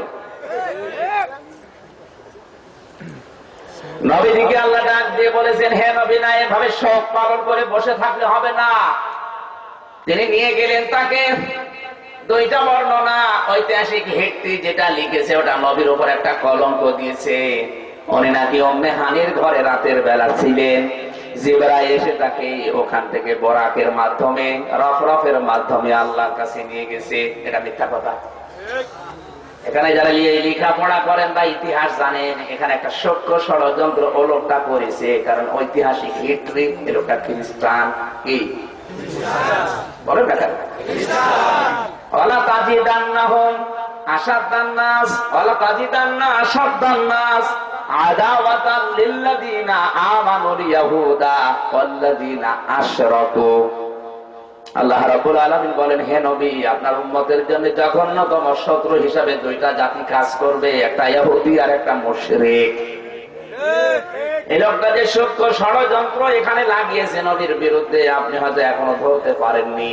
এইটাকে কাজে লাগিয়ে ওরা সামনে আগামী 10 বছরে হয়তো আরো কিছু উল্টাপাল্টা মন্তব্য দিবে। আমি ধরা পড়ে আমার এই ছোট্ট মেধায় এসেছে এইটা ঐতিহাসিক হিস্ট্রি। এই খ্রিস্টান এই লোকটা নবীজির চরিত্রের ওপরে যে দাগটা দিতে চেয়েছে, মূলত ইসলামের ইতিহাস লিখতে গিয়ে, মেরাজের ঘটনা লিখতে গিয়ে দিয়েছে উম্মে হানির ঘরে মুহাম্মদ রাসূলুল্লাহ ঘুমিয়েছিল। গভীর রজনীতে জিবরাইল ফেরেশতা বোরাক নিয়ে এসে রফরফের মাধ্যমে আল্লাহর আরশ পর্যন্ত গেছে। এটা আমরা জানি না, বলে না কেন? আমরা নাই সহজ সরল ভাষায় নবীজি আমাদের জীবনের চাইতেও দামি আমরা মনে করলাম, বিশ্বাসও করলাম। কিন্তু যাদের অন্তরের ভেতরে গুণ আছে, যারা নবীর প্রকাশ্য গোপন দুশমন, ওরা চিন্তা করবে কি, মুহাম্মদ যদি এত ভালো মানুষ হবে, ও যদি খুলুকিল আযীম মহান চরিত্রের অধিকারী হবে, রাত 12টার পরে গভীর রজনীতে উম্মে হানি একজন মেয়ে মানুষ, তার ঘরেও মুহাম্মদ করে কি? অবশ্যই ওর চরিত্র ভালো না। আপনি হয়তো সহজ সরল ভাষায় নিয়ে নিলেন আপনার নবী এই কারণে, কিন্তু ওর তো আর নবী না, ও নিয়ে যাবে উল্টা দিকে। এই কারণেই তো ওরা নবীজির চরিত্রে কলঙ্কর দাগ দেয়। সূক্ষ্ম একটা মার ওই জায়গায় লিখে রেখেছে, আপনি টের পাচ্ছেন না। অথচ মূল কথা ছিল উম্মে হানির ঘরে নবীজি ছিলেন না। অথেন্টিক হাদিস হচ্ছে বিশ্ব নবী ছিলেন কাবার হাতিমে। কাবা শরীফের হাতিমের ভেতরে একজন মানুষ থাকতেই পারে, সেখানে কোনো দোষের কিছু নেই, দোষও দেওয়া যায় না। অথচ এইটা আজ গোপন আমাদের ইতিহাসে এখন আমরা পাই না, কারণ ইসলামের অধিকাংশ ইতিহাসগুলো লিখেছে খ্রিস্টানরা। ফরিদপুরবাসী আল্লাহর নবী মুহাম্মদ রাসূলুল্লাহকে ওখান থেকে জিবরাইলের মাধ্যমে নিয়ে গেলেন আমার আল্লাহ তার নিদর্শন গুলো দেখাতে, তাকে শক্ত করার জন্য। 27 বছরে নিবিড় তত্ত্বাবধানে আমরা ডক্টরেট করছি। মাত্র 5 বছর একজন শিক্ষকের আন্ডারে নিবিড় তত্ত্বাবধানে থাকা লাগে। আর যিনি আমার আল্লাহ, আমার মালিক, তিনি জিবরাইলকে দিয়ে তার নিজস্ব গবেষণাগারে দীর্ঘ 27 বছর একাধারে মাত্র 14টা বিষয় নবীকে শিখিয়েছিলেন, যেটা সূরা বনী ইসরাঈলের 23 থেকে 38 নম্বর আয়াত পর্যন্ত আল্লাহ নিজে খুলে খুলে ব্যাখ্যা দিয়েছেন। জোরে বলেন আল্লাহু আকবার। শখ পালন করা মুহাম্মদ তোমার কাজ না। শখ নিয়ে বসে বসে নিজে দুর্বল হয়ে যাবে, এটা তোমার কাজ না। তোমাকে শক্ত হওয়া লাগবে। ব্যক্তি, পরিবার, সমাজ, রাষ্ট্র আজ জাহান্নামের দিকে যাচ্ছে। এখান থেকে তাদেরকে বাঁচাতে হবে, আর বাঁচাতে হলে নিজের কিছু যোগ্যতা থাকা লাগবে। কি কি যোগ্যতা থাকলে একটা পরিবার, একটা সমাজ, একটা রাষ্ট্রকে তুমি গঠন করতে পারবে? ওই 14 দফা কর্মসূচি তোমার এই রজব মাসে মেরাজের রাত্রে আমি আল্লাহ শিক্ষা দিলাম। সুবহানাল্লাহ। এই সেই মাস রজব মাস, আর আমরা আছি শুধু শখ নিয়ে। নবীজির সবচাইতে বড় ছায়া যখন মাথার উপর থেকে 2টা চলে গেল, 1 নম্বরে খাদিজাতুল কুবরা। নবীজি যদি শোক পালন করা জায়েজ থাকতো, আপনার বাবা মারা গেছে, স্বামী মারা গেছে, নেতা মারা গেছে, আপনি শোক পালন নিয়ে ব্যস্ত আছেন। নবীজি আপনার বাবার চাইতে, স্বামীর চাইতে নবীর স্ত্রী তার কাছে গুরুত্বপূর্ণ কম ছিল। কেমন ছিল তাকান হযরতে খাদিজাতুল কুবরা সম্পর্কে। নবীজি মাঝে মাঝে খাদিজার কবরের পাশে গিয়ে গভীর রজনীতে 2 হাত তুলে মোনাজাতে কাঁদতেন, ডাক দিয়ে বলতেন, মালিক, কিয়ামতের কঠিন ময়দানে যেদিন স্বামী তার স্ত্রীকে ভুলে যাবে, মা তার সন্তানকে ভুলে যাবে, ওই কঠিন ময়দানে যেন আমার খাদিজাকে আমি হারিয়ে না ফেলি। কি ভালোবাসা তার ছিল আপনি বলেন। আপনার বাবার চাইতে, আপনার মায়ের চাইতে কম ভালোবাসতো? এমনকি খাদিজা যতদিন দুনিয়ায় জীবিত ছিল, ততদিন নবীজি অন্য কোন স্ত্রী গ্রহণ করা দূরের কথা মনেও করেন নাই। খাদিজাকে এত ভালোবাসতেন, বিশ্ব নবী জানিয়েছেন, আয়েশা, তুমি খাদিজা সম্পর্কে একটা মন্তব্য করলে কোনদিন আর করবা না, কারণ তোমরা সবাই আমার সুখের দিনের স্ত্রী, আর খাদিজা আমার দুঃখের দিনের স্ত্রী। যখন মক্কায় আমাকে কেউ আশ্রয় দিত না, হযরতে আয়েশা ভুল বুঝতে পেরে বললেন, হে রাসূল আমারে ক্ষমা করেন, আর একটু বলেন তো দেখি খাদিজার ভেতরে কি কি গুণ ছিল আমি অর্জন করতে পারি কিনা। আল্লাহর নবী বলেন, আয়েশা শব্দ বলা সম্ভব না, তবে একটা শোনো, যতদিন যত রাতে যতবার আমি দিনের দাওয়াত শেষ করে বাড়িতে এসেছি, গভীর রজনীতে শুধু দরজায় একবার নাড়া দেওয়ার সঙ্গে সঙ্গে খাদিজা দরজা খুলে দিত। জিজ্ঞাসা করতাম, কি তুমি কি ঘুমাও না? হযরতে খাদিজা আমাকে ডাক দিয়ে বলেছে, হে রাসূল আপনি আমার স্বামী, বাইরে যতক্ষণ থাকেন আমি আতঙ্কে থাকি, কারণ 24 ঘন্টা আপনার পেছনে শত্রু লেগে আছে, না জানি কখন কোন দুঃসংবাদ আসে। এখানে যতক্ষণ আপনি দাওয়াতি কাজ শেষ করে বাড়িতে না আসেন ততক্ষণ আপনার আশায় আমি নিজে দরজার সাথে পিঠ লাগিয়ে এলাম দিয়ে ঘুমা। আমার মনে হয় এরকম বউ এখন ঘরে ঘরে, ওরা রাত জেগে থাকে স্বামীর জন্য না, স্টার জলসার জন্য। আপনি রাত 11টার সময় বাড়ি যেয়ে দেখবেন এখনো জেগে আছে, কি গো স্বামীর জন্য না, সিরিয়াল দেখতে দেখতে। সম্মানিতা মা বোনেরা, খাদিজাতুল কুবরার সাথে যদি আপনি জান্নাতে যেতে চান, এই পৃথিবীতে দুইজন মহিলাকে আল্লাহ নিজে সালাম দিয়েছিলেন। একজন মহিলার নাম হযরতে আসিয়া, 2 নাম্বার মহিলার নাম হযরতে খাদিজাতুল কুবরা। দুইজন মহিলার পুরা জীবন আমি পড়ে দেখেছি, তাদেরকে আল্লাহ সালাম দেওয়ার পেছনে কারণ এই, তারা দুইজনে স্বামী ভক্তি করেছিলেন বেশি। হযরতে আসিয়ার ব্যাপারে কোরআনে কারিমে আল্লাহ আয়াত নাযিল করে জানিয়েছেন, ইদ ক্বালাত রাব্বি বিনিলি ইনদাকা বাইতান ফিল জান্নাতি ওয়া নাজ্জিনি মিন ফিরআউনা ওয়া আমালিহি ওয়া নাজ্জিনি মিনাল কওমিজ জালিমিন।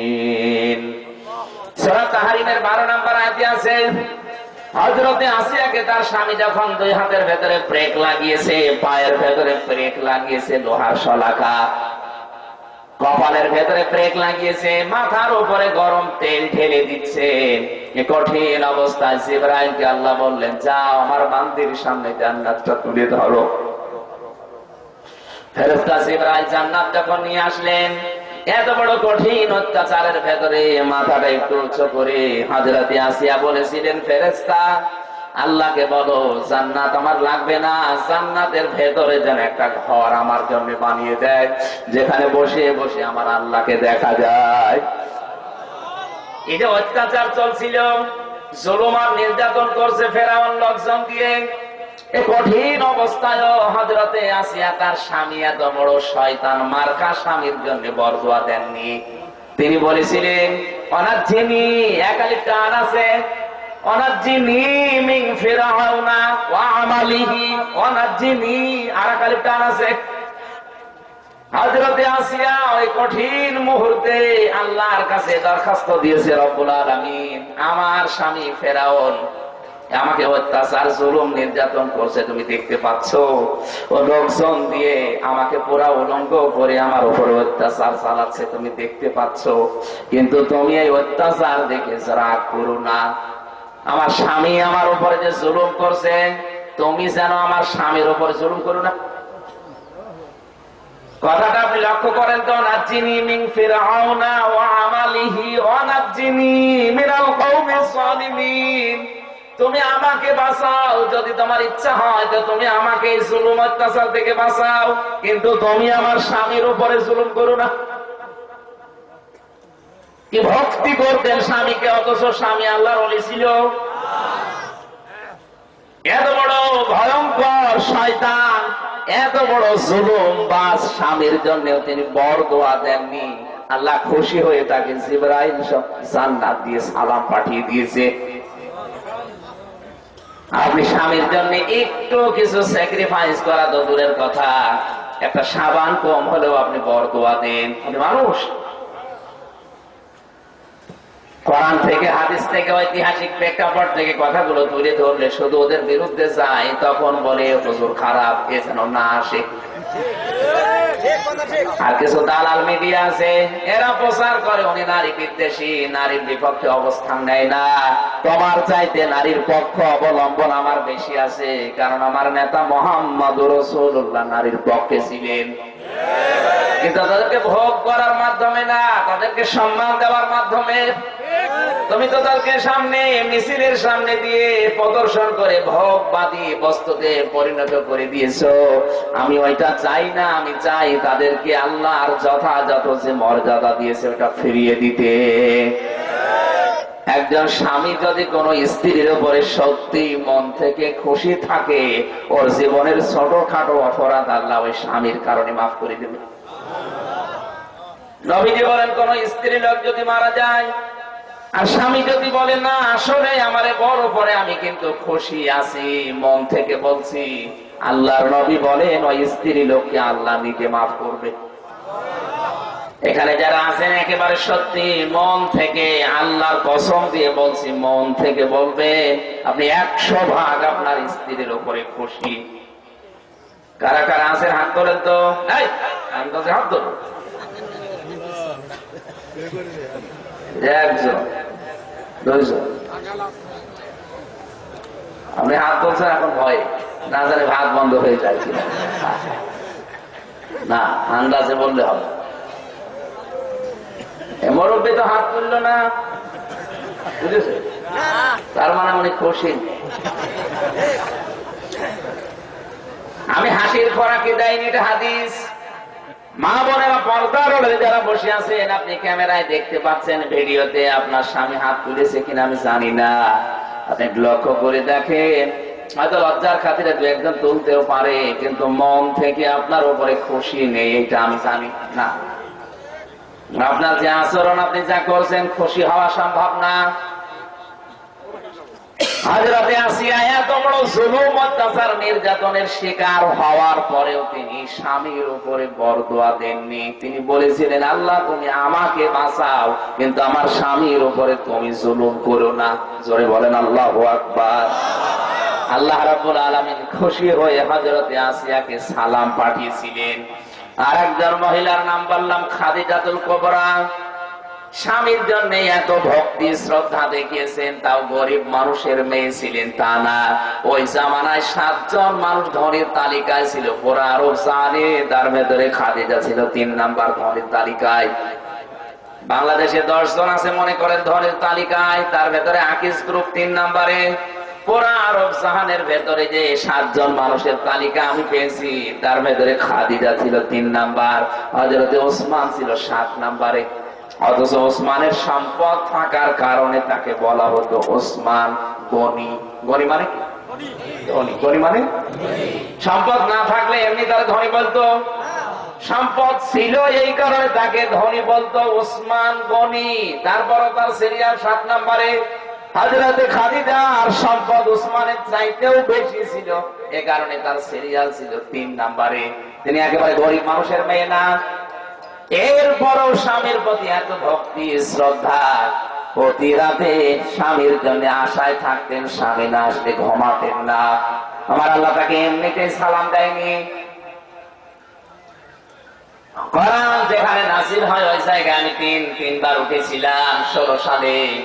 আমার মতো যুবক মানুষের কমপক্ষে 55 থেকে 60 মিনিট সময় লেগেছে, তাও 2-3 জায়গায় বিশ্রাম নেওয়ার পর। তাও তো এখন সিঁড়ি করা আছে। আর 1500 বছর আগে বিশ্বনবী 25 বছরে বিয়ে করে 15 বছর তিনি ধ্যান করেছিলেন ওই ময়দানে। খাদিজাতুল কুবরা 40 বছর বয়স, এই বয়স্কা মহিলা প্রতিদিন স্বামীর মহব্বতে, স্বামীর ভালোবাসায়, স্বামীর প্রেমে প্রতিদিন 2 বেলা করে খাবার নিয়ে পাথর ধরে ধরে উঠে স্বামীর কাছে খাবার পৌঁছিয়ে দিতেন। এই ছায়াটা যখন মাথার উপর থেকে চলে গেল, রাজনৈতিক ক্ষমতার ছায়া ছিল আবু তালিব, এত আশ্রয় দিয়েছিল। আবু তালিব ডাক দিয়ে বলেছে, ভাতিজা মোহাম্মদ, তুমি যে কাজ করছো করে যাও, আমার জীবন দিয়ে হলেও তোমার পাহারা দেব। এমন আছে হযরতে রাসূলের জন্য আবু তালিব নিজের সন্তান আলী এবং জাফরের কথাও মাঝে মাঝে মনে রাখতো না। খাবার খেতে হলে নিজের সন্তানের কথা মানুষের মনে আসে। আর আবু তালিবের জীবন পড়ে আমি দেখেছি ওর সবচাইতে বেশি মনে পড়তো মুহাম্মদুর রাসূলুল্লাহর কথা। এই লোকটাকে যখন কবরে দেওয়া হয় সঙ্গে সঙ্গে কবরের মাটিগুলো দুই দিক থেকে চাপ দিতে আরম্ভ করেছিল। এত ভালোবাসা মহব্বত রসুলের উপরে। রাজনৈতিক যে ক্ষমতা, যেহেতু নেতা ছিল এলাকায়, রাজনৈতিক নেতা ছিল, ওকে দেখে সবাই ভয় পেত। লিডার ছিল, এই কারণে ছায়া দিয়ে রসুলকে বাঁচিয়ে রাখত। দুইজন চলে যাওয়ার পরে আল্লাহর নবী হতাশ হয়ে পড়লেন, ভেঙে পড়লেন, শোকে দুঃখে তিনি নিস্তেজ হলেন। আমার আল্লাহ বলেন না, ইসলামী আন্দোলন যারা করবে, ইসলাম যারা কায়েম করার জন্য দুনিয়ায় আসবে, যাদেরকে আমি টার্গেট আর মিশন ভীষণ দিয়ে পাঠিয়েছি, যে যাদের জীবনের টার্গেট দিন কায়েম করা, তাদের মা মারা যাবে, বাবা মারা যাবে, সন্তান মারা যাবে, বউ মারা যাবে, ওর দিকে তাকিয়ে শোক পালন করে দুর্বল হওয়ার সময় নেই, সামনে এগিয়ে যাওয়া লাগবে। এটা যারা আসরে পুজেছে তাকান তাদের দিকে, তাদের মা মারা যাচ্ছে যাক, স্ত্রী মারা যাচ্ছে যাক, সন্তান মারা যাচ্ছে যাক, কিন্তু দিনের উপর থেকে টলে যাওয়ার বান্দা তারা না। ইন্নাল্লাযীনা ক্বালু রাব্বুনাল্লাহু সুম্মা ইসতাকামু তাতানাজ্জালু আলাইহিমুল মালাঈকা আল্লা তাখাফু ওয়া লা তাহজানু ওয়া আবশিরু বিল জান্নাতিল্লাতী কুনতুম তুআদুন। আল্লাহ পাক বলেন, নিশ্চয় যারা বলতে পারে আমার রব আল্লাহ, আর এই কথার উপরে যারা টিকে থাকে, হে নবী আপনি লক্ষ্য করবেন, বিপদে আপদে আমি আল্লাহ তাদের ফেরেশতা নাজিল করে হলেও সাহায্য করব। ফেরেশতা তারা বলবে কোনো ভয় নেই, চিন্তা নেই। কিসের ভয় নেই, কিসের চিন্তা নেই? যারা ইসলামী আন্দোলন করতে গিয়ে বাপ হারাবে, মা হারাবে, সম্পদ হারাবে, ব্যবসা হারাবে, অনেক কিছু দুনিয়ায় হারিয়ে ফেলবে, হয়তো হতাশ হয়ে পড়বে, এখনই মারা গেলে আমার এই সম্পদ, আমার এই সন্তান, আমার এই দলের লোককে দেখবে, তখন ফেরেশতা আপনার কানের কাছে এসে বলবে আল্লাহ তাখাফু ওয়া লা তাহজানু, কোনো ভয় নেই, কোনো চিন্তা নেই, যেগুলো রেখে গেলেন ওগুলোর দায়িত্ব আল্লাহ নিজে নিয়ে নিয়েছে। এজন্য আমরা বাংলাদেশ সহ বিশ্বে দেখতে পাই, কোরআনের আন্দোলন যারা করে সব চলে যাচ্ছে, এরপরও হাসি মুখে টিকে আছে, ফাঁসির দড়ি গড়ায় নিচ্ছে, এরপর মনে হচ্ছে শ্বশুর বাড়ি যাচ্ছে। এটা যার তার দ্বারা সম্ভব না। ফেরেশতা অবশ্যই তাদের সুসংবাদ দিয়েছে, কোনো ভয় নেই। সন্তান নিয়ে তোমার চিন্তা ছিল, সম্পদ নিয়ে চিন্তা ছিল, ব্যবসা নিয়ে চিন্তা ছিল, ওগুলো কিছু দরকার নেই, ওগুলো আল্লাহ দেখবে। তোমার জান্নাতে যাওয়া দরকার, তুমি যাও, কারণ ওগুলোর ওয়াদা আল্লাহ তোমার সাথে দিয়েছে। আল্লাতী কুনতুম তুআদুন, যার জান্নাতের ওয়াদা আল্লাহ দিয়েছেন। নাহনু আউলিয়াউকুম ফিল হায়াতিদ দুনিয়া ওয়া ফিল আখিরাহ ওয়া লাকুম ফিহা মা তাশতাহি আনফুসুকুম ওয়া লাকুম ফিহা মা তাদউন নুজুলাম মিন গফুরির রহিম। আমি প্রথমে বলেছিলাম সঠিক কথাগুলো আমাকে বলতে দেন, যদি না মানতে পারেন ওটা পরে দেখা যাবে। আপনাদের মন মানসিকতা মেজাজের দিকে তাকিয়ে মনে হচ্ছে আয়াত না পড়ায় ভালো ছিল। বলতে তো দেবেন নাকি?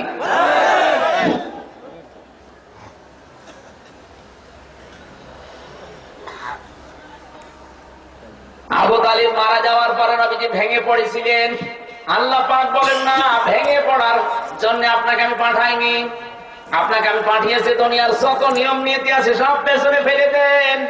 ওয়াল্লাযী আরসালা রাসূলাহু বিল হুদা ওয়া দীনিল হক লিইয়ুযহিরাহু আলা দ্বীনি কুল্লিহি ওয়ালাউ কারিহাল কাফিরুন ওয়ালাউ কারিহাল মুশরিকুন। দুনিয়ার যত নিয়ম নীতি মানুষ বানিয়েছে সব পেছনে ফেলেন, আমি আল্লাহ যেটা পাঠিয়েছি দ্বীনে হক, এটা আপনাকে সামনে প্রতিষ্ঠিত করা লাগবে। এই জন্য ইসলাম নিয়ে যারা আন্দোলন করে এই মানুষগুলোকে আপনি কখনো বিচলিত দেখতে পাবেন না। সব হারিয়ে যাক, কিন্তু টিকে থাকতে হবে। কি বলতে চায় আপনি কি কিছু বুঝেছেন নাকি আন্দাজে ঠিক বলেন? বুঝেছেন?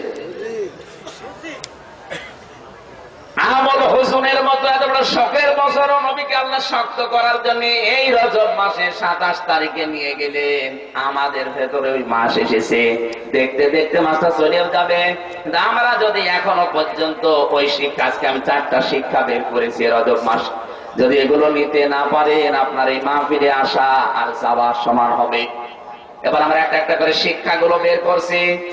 1 নম্বরে আল্লাহ জানিয়েছেন আল্লাহর কাছে মাসের সংখ্যা 12টা। কয়টা? ওগুলো জানুয়ারি, ফেব্রুয়ারি, মার্চ, এপ্রিল, মে, জুন, জুলাই না।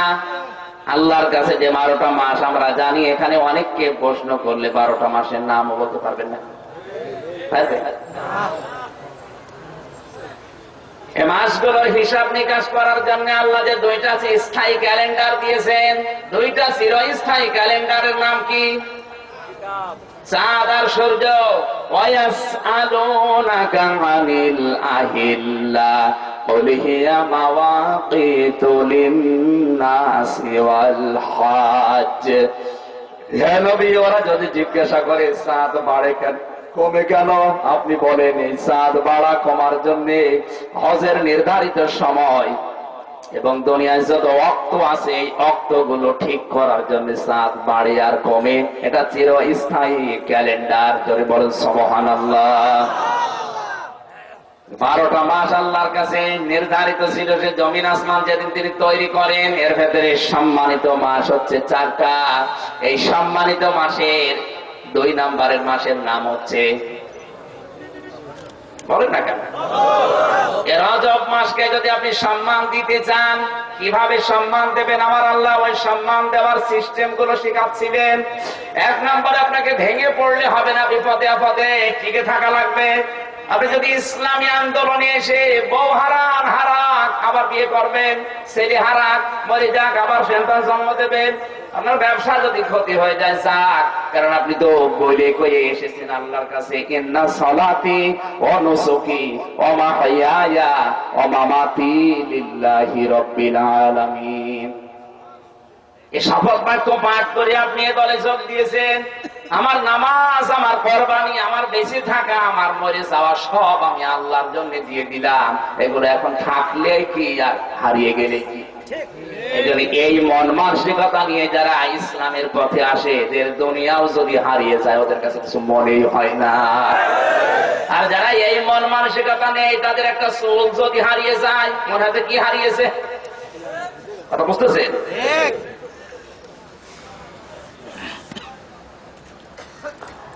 এরপরে শিক্ষা পেয়েছি যালিকা দ্বীনুল কাইয়্যিম। এটা স্থায়ী জীবন ব্যবস্থা দিন। আপনি যদি রজব মাসকে সম্মান দিতে চান, স্থায়ী ভাবে যে জীবন ব্যবস্থা আপনার হাতে এখন এসে পৌঁছিয়েছে তার নাম না, কোন এলাকায় ইসলাম। স্থায়ী ভাবে যে জীবন ব্যবস্থা আপনি পেয়েছেন তার নাম আরো জোরে। এই ইসলামের ভেতরে নতুন করে আপনি কিছু দিতে পারবেন না, ইসলাম থেকে কিছু বাদও দিতে পারবেন না। রজব মাসকে যদি সম্মান দিতে চান, ইসলাম যতটুকু আপনাকে অতটুকুই মানা লাগবে, বাদও যাবে না, সংযোগও হবে না। অথচ আমরা রজব মাস পেয়েছি, বানানো ইসলাম এখনো ছাড়তে পারিনি। আল্লাহর পাঠানো যে ইসলাম, ওইটুকু আমাদের ভেতরে এখন আর মনে হয় না, না এতটুকু দিয়ে হবে না। আমরা নতুন করে ইসলাম বানিয়ে ওইটা আর চালিয়ে যাচ্ছি বেশি করে। তাহলে ইসলাম বাদ দিয়ে যদি কেউ বিবাহ করে, ওটা কি বিবাহ? বলেন না কেন? ইন্নাদ দীনা ইনদাল্লাহিল ইসলাম। আল্লাহর কাছে মনোনীত জীবন ব্যবস্থার নাম শুধুমাত্র মনোনীত জীবন ব্যবস্থার নাম ইসলাম না, এটা স্থায়ী জীবন ব্যবস্থা। যালিকা দ্বীনুল কাইয়্যিম, এটা স্থায়ী ব্যবস্থা। দ্বিতীয় নম্বরে আমাইয়াবতাগি গায়রাল ইসলামি দীনান ফালা ইউকবালা মিন। দুনিয়াতে ইসলাম বাদ দিয়ে যদি অন্য কোন নিয়ম নীতি দিয়ে কেউ আল্লাহকে রাজি করতে চায়, জীবনেও তার জীবনের কোন ইবাদত বন্দেগী কবুল হচ্ছে না, হবে না। আজ বাংলাদেশে যারা ইসলাম বাদ দিয়ে বিয়ে করছেন, ওটা বিয়ে না। যে বিয়েতে যৌতুক নেওয়া হয় দেন মোহরের কোনো খবর নেই, ওটা কি বিয়ে? কথা বলে না কেন? এরকম বিয়ে দেশে এখন নেই। এদেশের অধিকাংশ বিয়ে শুরুই হয় হারাম কাজ দিয়ে। কি সেটা? না, এই যে মেয়ে দেখতে যায় দোলা ভাইকে সাথে নেয়, কোথায় পেয়েছেন ভান্ডামি গুলো? দোলা ভাইয়ের জন্য ওই মেয়েকে দেখা যায়, এমনকি ছেলের বাবার জন্যেও নেই। অথচ ছেলের বাবা একেবারে সব কিছু দেখে ফেলছে। বিবাহ যে করবে সে শুধু দেখতে পারে। তারপরে এখন যেভাবে মেয়ে দেখা আরম্ভ হয়েছে, একেবারে চুল থেকে শুরু করে পায়ের নখ পর্যন্ত কোথায় কি আছে সব আরো টিপে টিপে দেখে। এগুলো বন্ধ করা লাগবে। যে হারাম, প্রকাশ্য হারাম, এই হারাম কাজ দিয়ে আপনি বিবাহ শুরু করলেন, তো পরবর্তীতে যেগুলো আসবে ওগুলোই হারামই হবে। যেটা ইসলামে বিবাহ অনুমোদন দেয় না। সন্তান হিসাবে আপনি নিজে যে বিবাহ করবে সে দেখবে, সে না দেখে দোলা ভাই, চাচাতো ভাই, মামাতো ভাই, গ্রামের শালা সম্বন্ধে সব নিয়ে চলে যাচ্ছে। না, এটা বাদ দিন। এলাকায় মনে হয় এগুলো নেই। অনেকে কিছু মনেও করে না। বিবাহের ক্ষেত্রে দেন মোহরের টাকা আপনার হাতে থাকবে, পকেটে বের হয়ে থাকবে, মেয়ের হাতে ধরিয়ে দেবেন, কবুল বলবেন, মেয়ে নিয়ে চলে আসবেন। না, জনম বাকি পুরা ফাঁকি। আর যেটা নেওয়া দরকার না ওইটা আগে চেয়েছে নেয়। ঘটককে বলে দেয়, দেখো আমি কিন্তু কিছু চাই না, শুধুমাত্র একটা ফ্রিজ, কিচ্ছু চাই না, একটা মোটরসাইকেল, কিচ্ছু চাই না। কিছু চান এগুলো কি? আমার তো মনে হয় একটা মেয়ে লোককে যখন আপনার হাতে তুলে দিচ্ছে, 22 বছর 25 বছরের একটা মেয়ে, মোটর সাইকেল মেয়ের বাবার কাছ থেকে না নিয়ে মেয়ের বাবাকে আরো একটা মোটর সাইকেল দেওয়া দরকার। কারণ 25 বছর পর্যন্ত মেয়েটার পেছনে যত খরচ, যত শ্রম, এর থেকে যে বেনিফিট গুলো এখন আসবে, এই মেয়ের থেকে যে সার্ভিস গুলো আসবে, একটাও তার বাবা মা কেউ পাবে না, সব পাবে এই লোকটা।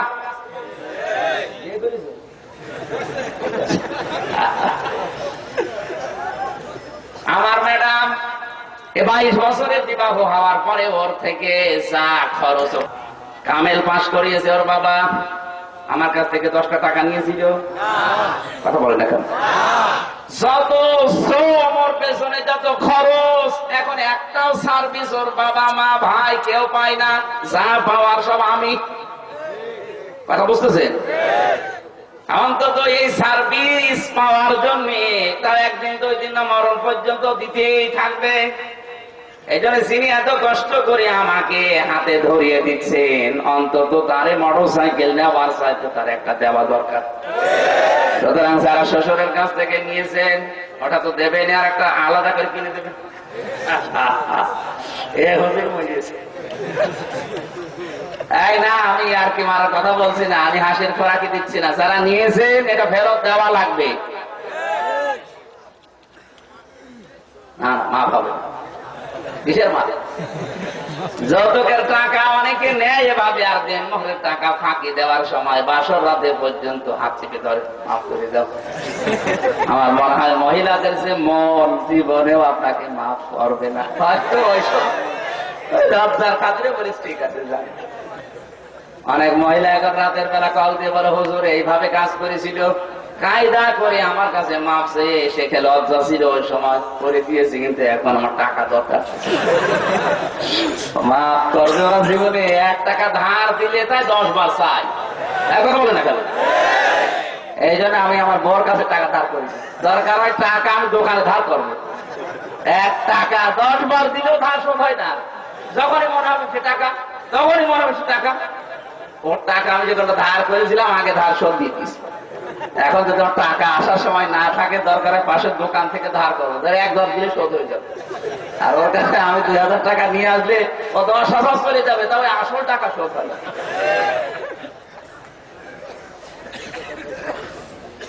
দেন মোহরের টাকা যাদের বাকি আছে, যারা মাপ চেয়ে নিয়েছেন, ওটা হয়নি। কারণ হচ্ছে দেন মোহর তো আর আপনার বউ দেয়নি, দেন মোহর ফরজ করেছে সরাসরি আল্লাহ। ওয়াতু উন্না বুজুরহুন্না ফারিদাত। দেন মোহর দেওয়া লাগবে, তাও আনন্দ চিত্তে দেওয়া লাগবে, এটা ফরজ। এটা কি হাফেজ মাওলানা আবু সাইদ যদি এখন বলেন, আপনি মুসাফির অবস্থায় আছেন, আমার বাড়ি রাজবাড়ি, আমি এসেছি, আপনি আমারে মাফ করে দেন, আর নামাজ কালাম ভালো লাগছে না। আমি যদি বলি ঠিক আছে, তা মাফ করে দিলাম, হবে? নামাজ দিয়েছে কে? দেন মোহর দিয়েছে কে? নামাজ দিয়েছে আল্লাহ, আমি মাফ করার কেউ না। দেন মোহর দিয়েছে আল্লাহ, ওটা বউ মাফ করার কেউ না, ওটা আগে দেওয়া লাগবে, তারপরে মাফ হবে। এই জন্য যারা দেননি, দেওয়ার চেষ্টা চালান। আজকে রাতে একটা বুদ্ধি করবেন, টাকা পয়সা অর্থ সম্পদ যতটুকু আছে বলবেন তোমার দেন মোহর কত। যদি বলে 1 লাখ, ওই যে জমি, ওই যে জিনিসপত্র যা আছে সব দিয়ে তোমার আমি শোধ দিয়ে দিলাম। সকালবেলা একেবারে বসে থাকবেন, কোনো কাজে কামে যাবেন না। যদি বলে কি গো, আমি মাইক ছাড়া বলি তাহলে ভালো হবে। কে কাজ কামে যাবা না, বলে যাবো কি নিয়ে, সবই তো তোমার। এখন বলবে ঠিক আছে, সব দিয়ে দিলাম, মাঝখান থেকে দেন মোহর শোধ হয়ে যাবে। যে কোনো কায়দায় দেওয়া লাগবে ভাই, দেওয়াই না। আল্লাহর দিনের এই ব্যাপারে, দিনের ভেতরে যেহেতু বিবাহ এইটা, আপনি এইটা বাদ দিয়ে যদি বিবাহ অন্য কায়দায় করেন, যৌতুকের টাকা নিয়ে বিবাহ করা, এর রীতি হচ্ছে হিন্দুদের। কাদের? সুতরাং ওটা আপনি জালিকা দিনুল কাইয়িম, রজব মাসে সিদ্ধান্ত নেওয়ার কথা ছিল, আপনি পারেন নাই। কামেল পাস করিয়েছে ওর বাবা, আমার কাছ থেকে 10টা টাকা নিয়েছিল, কথা বলেন এখন। যত শ্রম ওর পেছনে, যত খরচ, এখন একটাও সার্ভিস ওর বাবা মা ভাই কেউ পায় না, যা পাওয়ার সব আমি। কথা বুঝতেছেন? অন্তত এই সার্ভিস পাওয়ার জন্য তার 1 দিন 2 দিন না মরণ পর্যন্ত দিতেই থাকবে। এই জন্য যিনি এত কষ্ট করে আমাকে হাতে ধরিয়ে দিচ্ছেন, অন্তত তারে মোটরসাইকেল নেওয়ার চাইতে তার একটা দেওয়া দরকার। সুতরাং যারা শ্বশুরের কাছ থেকে নিয়েছেন, ওটা তো দেবেন, আর একটা আলাদা করে কিনে দেবেন।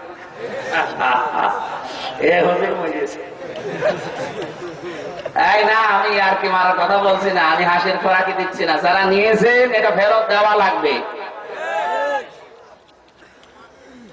না মাফ হবে। কিসের মাফ? যৌতুকের টাকা অনেকে নেয় এভাবে, আর দেন মোহরের টাকা ফাঁকি দেওয়ার সময় বাসর রাতে পর্যন্ত হাত চেপে ধরে, মাফ করে দাও। আমার মনে হয় মহিলাদের যে মন, জীবনেও আপনাকে মাফ করবে না, হয়তো ওইসব লজ্জার খাতিরে বলিস ঠিক আছে যাই। অনেক মহিলা এখন রাতের বেলা কল দিয়ে বলে, হুজুর এইভাবে কাজ করেছিল, কায়দা করে আমার কাছে মাপ চেয়ে, সে খেলে লজ্জা ছিল, ওই সময় করে দিয়েছি, কিন্তু এখন আমার টাকা দরকার। মাফ করবে ওরা জীবনে? 1 টাকা ধার দিলে তাই 10 বার চাই, এখন বলে না কেন? এই জন্য আমি আমার বউর কাছে টাকা ধার করেছি, দরকার হয় টাকা আমি দোকানে ধার করবো। 1 টাকা 10 বার দিলেও ধার শোধ হয় না। যখনই মনে হবে সে টাকা, তখনই মনে হবে সে টাকা। ওর টাকা আমি যখন ধার করেছিলাম, আগে ধার শোধ দিয়ে দিস। এখন যদি আমার টাকা আসার সময় না থাকে, দরকার হয় পাশের দোকান থেকে ধার করবো, 1-10 দিলে শোধ হয়ে যাবে। আর ওর কাছে আমি 2000 টাকা নিয়ে আসলে ও 10,000 চলে যাবে, তবে আসল টাকা শোধ হয়।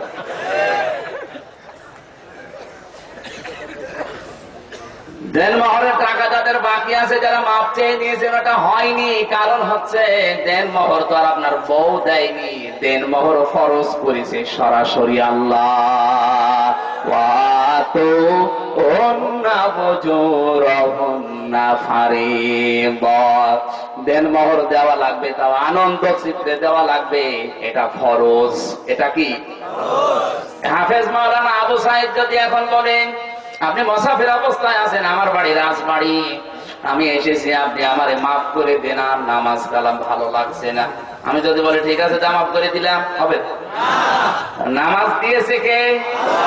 দেন মোহর দিয়েছে কে?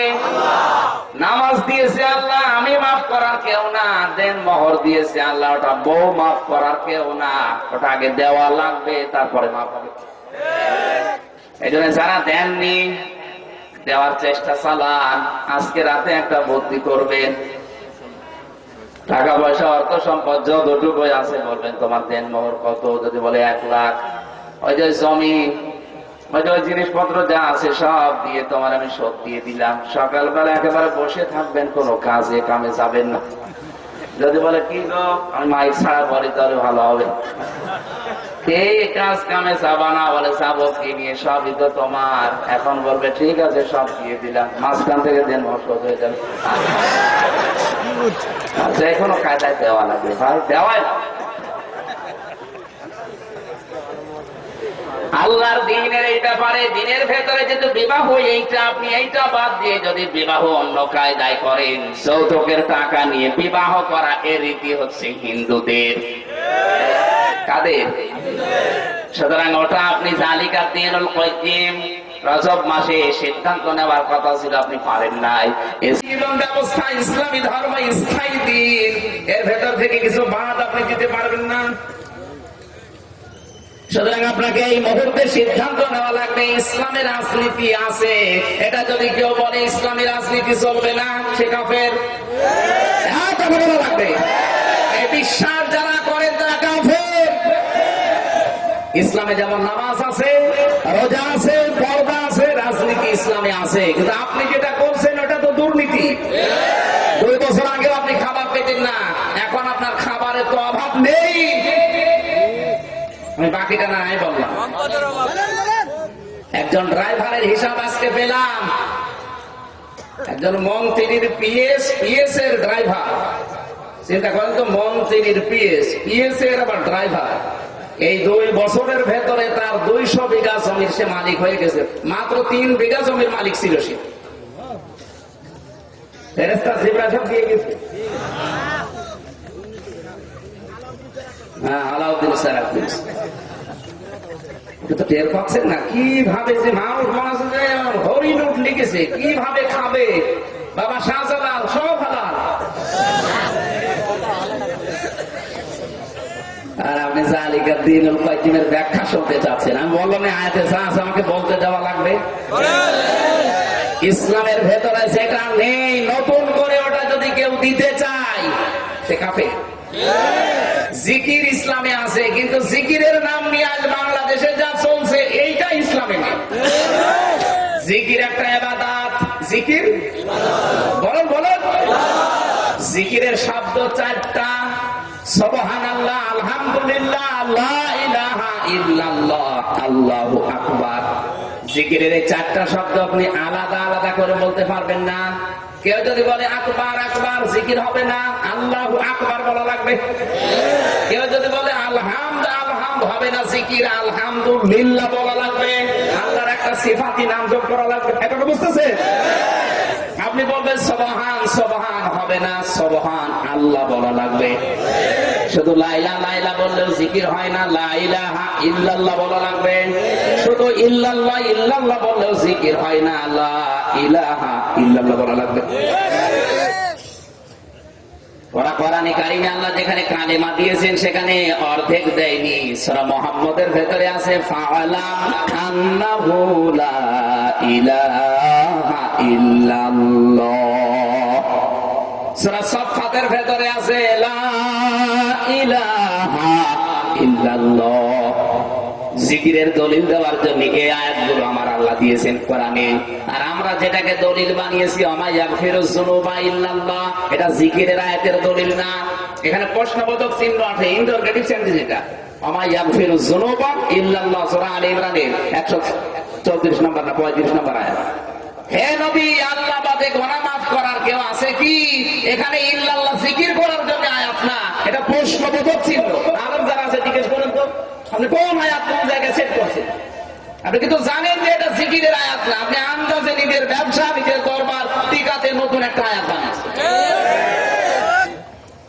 20 নাম্বার পারার 1ম নাম্বার পৃষ্ঠা 13 নাম্বার লাইনে একটা আয়াত ওনারা পড়ছে, কুল্লা ইয়ালামু মান ফিস সামাওয়াতি ওয়াল আরদিল গায়বা ইল্লাল্লাহ।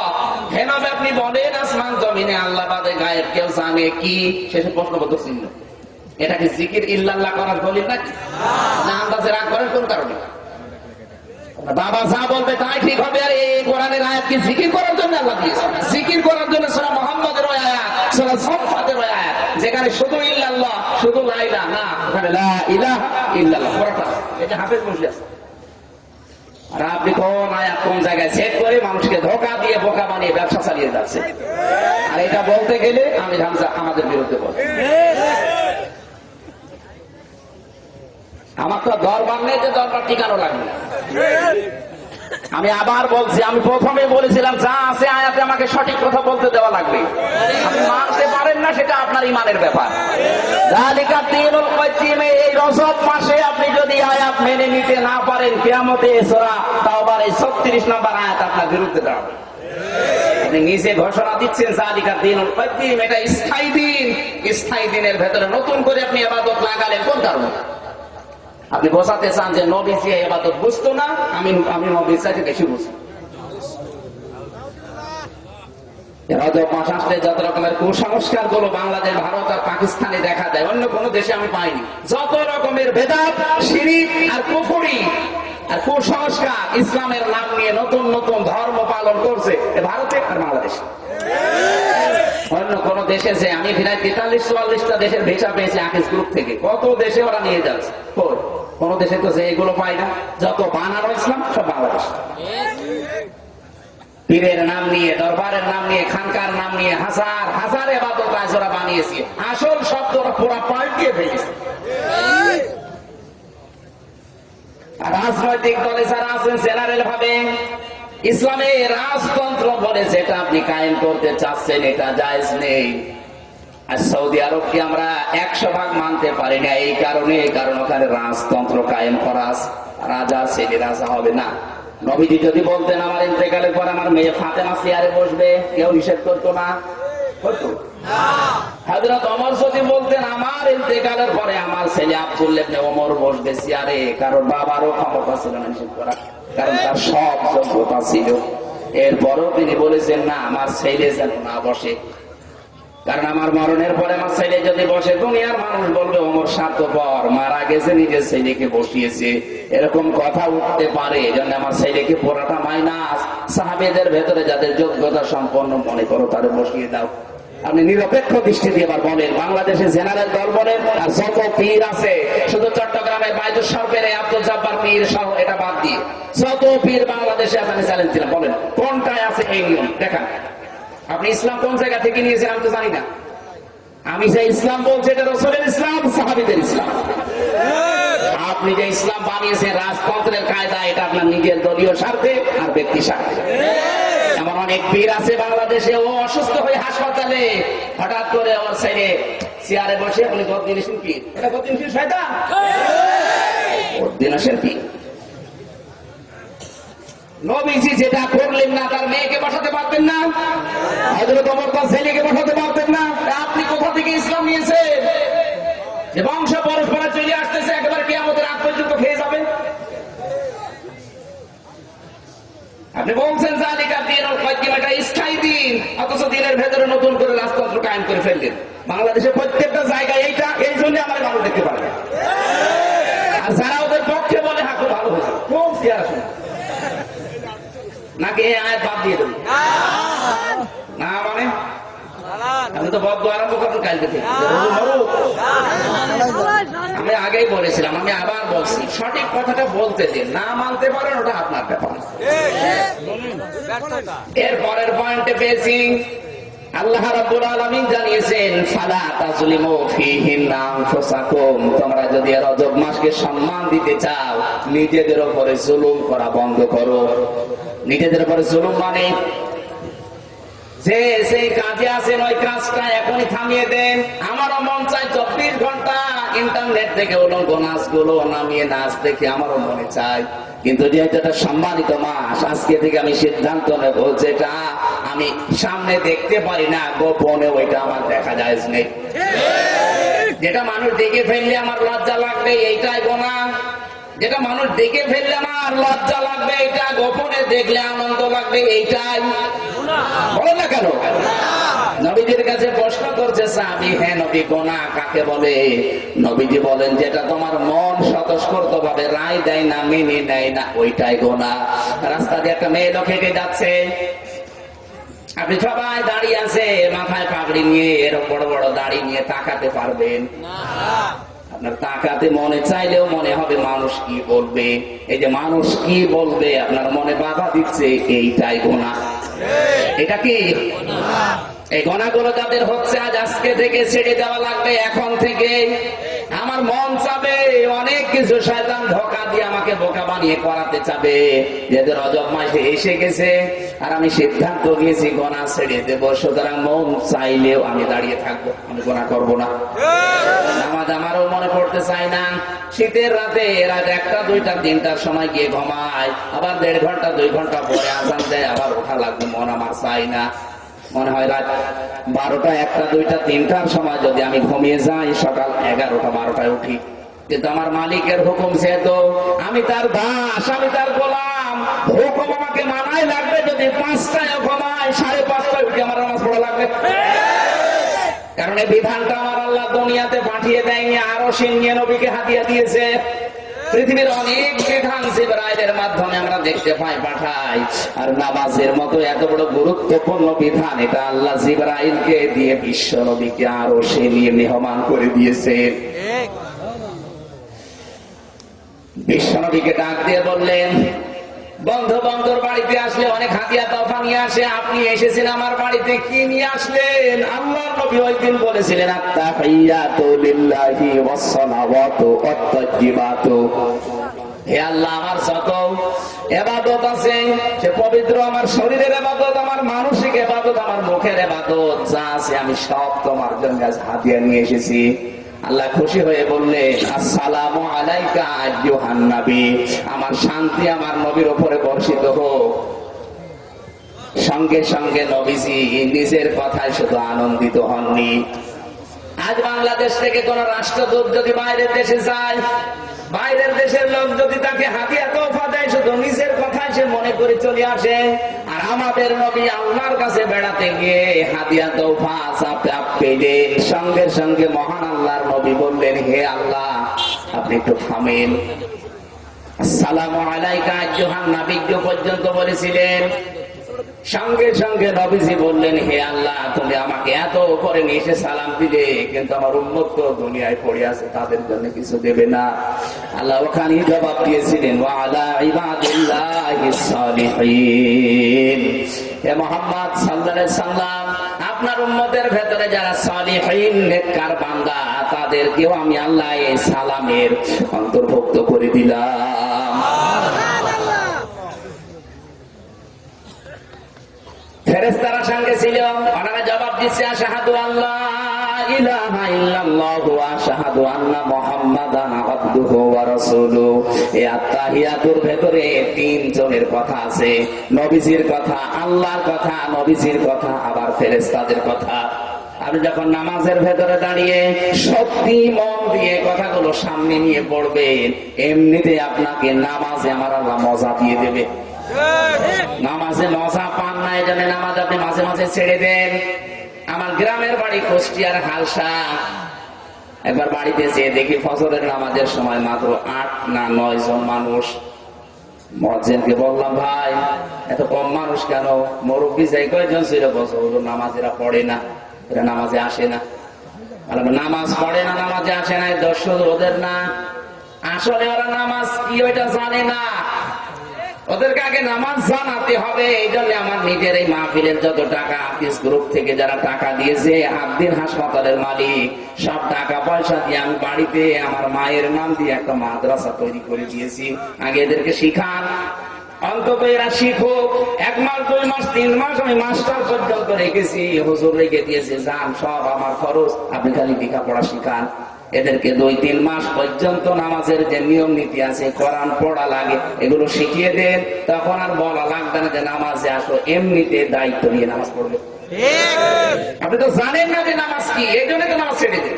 আমি প্রথমে বলেছিলাম, আমাকে আল্লাহ যে ঈমান দিয়েছে, যতটুকু আছে আমি নামাজটা বুঝি। এ কারণে বাংলাদেশ পুরা লিখে দিলেও ফজরের নামাজ অন্তত আমার ছেড়ে দেওয়া সম্ভব না, কিন্তু আপনি ছেড়ে দিতে পারবেন, কারণ আপনি নামাজ জানেন না। কি নামাজে কি, নামাজের ভেতরে যে কি আছে, কি পাওয়া যায়, ওটা আপনি এখনো পাননি। এই জন্য ফজরের নামাজের হয়তো না, আপনি যদি কিছু নাও পান আজকে থেকে নামাজের অন্তত 13টা ফরজ, 14টা ওয়াজিব আর নামাজ ভাঙার 19টা কারণ এটা মুখস্থ করেন। এরকম জেনে জেনে 5টা সূরা যদি আয়ত্ত করেন অর্থ সহ ব্যাখ্যা সহ, নামাজের ভেতরে দাঁড়িয়ে পড়লে কিছু যদি না হয় আপনি নামাজে সেজদা দিলে মজা পাবেন।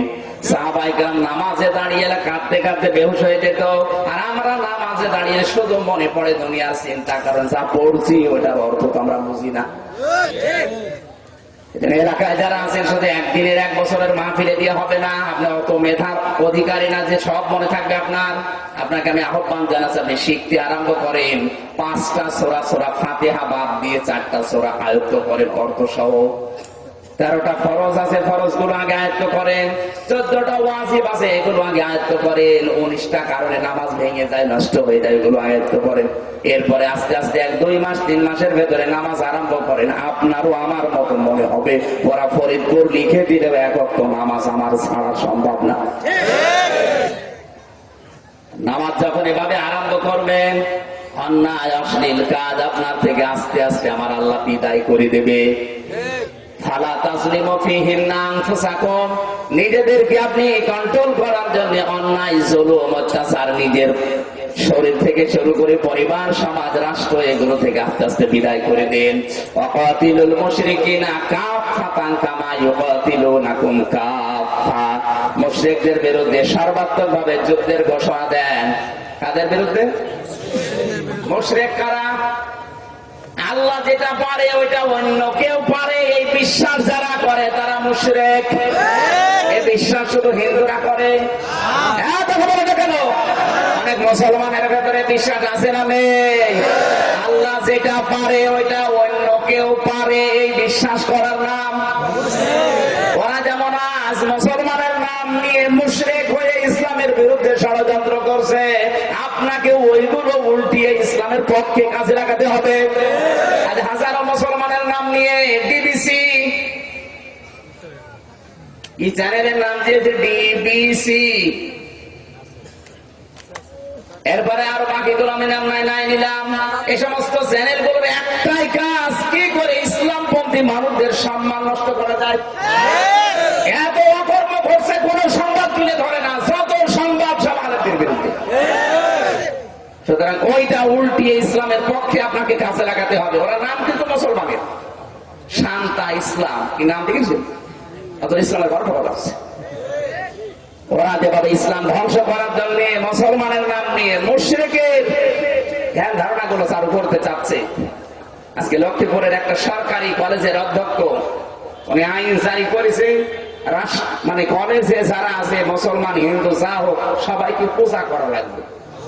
এত কথা হলো, যারা হিন্দু আছে তারা তাদের পূজা করবে, 100 ভাগ করবে, কোনো অসুবিধা নেই। কিন্তু ওখানে সরকারি কলেজে সব কি হিন্দু? 100 জনের ভেতরে 9 জন যদি হিন্দু থাকে, 90 জন মুসলমান। সবাইকে আপনি বাধ্য করছেন এই পূজা করাই লাগবে, আল্লাহর সাথে প্রকাশ্য শিরক। এভাবে যদি ছাড় দিতে দিতে কিছু না বলতে বলতে ছেড়ে দেন, আগামী 2 বছর পরে দেখবেন প্রত্যেক কলেজে রাষ্ট্রীয় ভাবে করা লাগবে আপনাকে।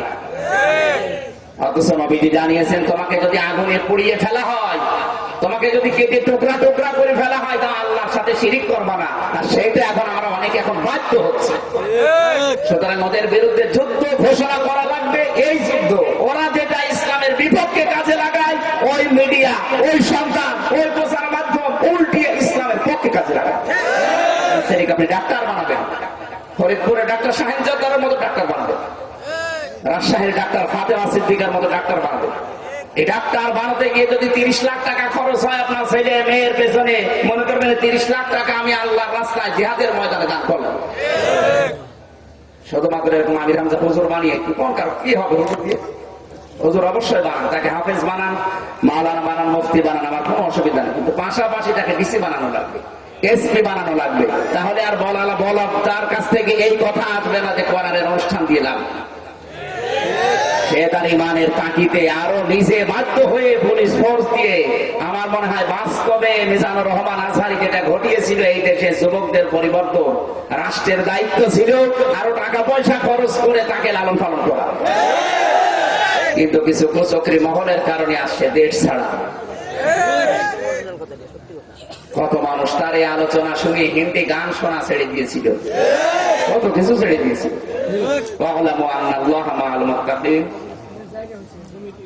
জেনে রাখো আল্লাহ মুত্তাকিদের সাথে আছে। এখন মুত্তাকি কারা? মুত্তাকি হওয়ার জন্য 9টা গুণ আছে। কয়টা? আমার তো মনে হয় 1 ঘন্টা 45 মিনিট চলছে। আলালপুর কবরস্থানের জমি হয়েছে দাতা মোহাম্মদ সিদ্দিক মন্ডল, জমি দলিলের টাকা নেই। কোন এলাকায় জমি দলিলের টাকা নেই? কয় টাকা লাগবে?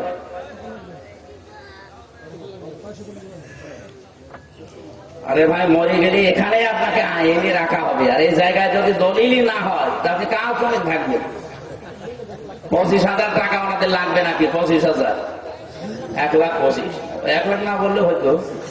সুতরাং এই টাকাটা এখানে যারা আছেন, বাইরের যারা আছেন তাদের না দিলে হবে, এলাকায় যারা আছেন তাদের কাছে দাবি করছি। আপনি কার জমিতে থাকবেন মরে গেলে? আজকে মরে গেলে কালকে কার জমি থাকবে? দলিল দরকার। বলেন, যদি থাকেন কেউ বলেন তো দেখি।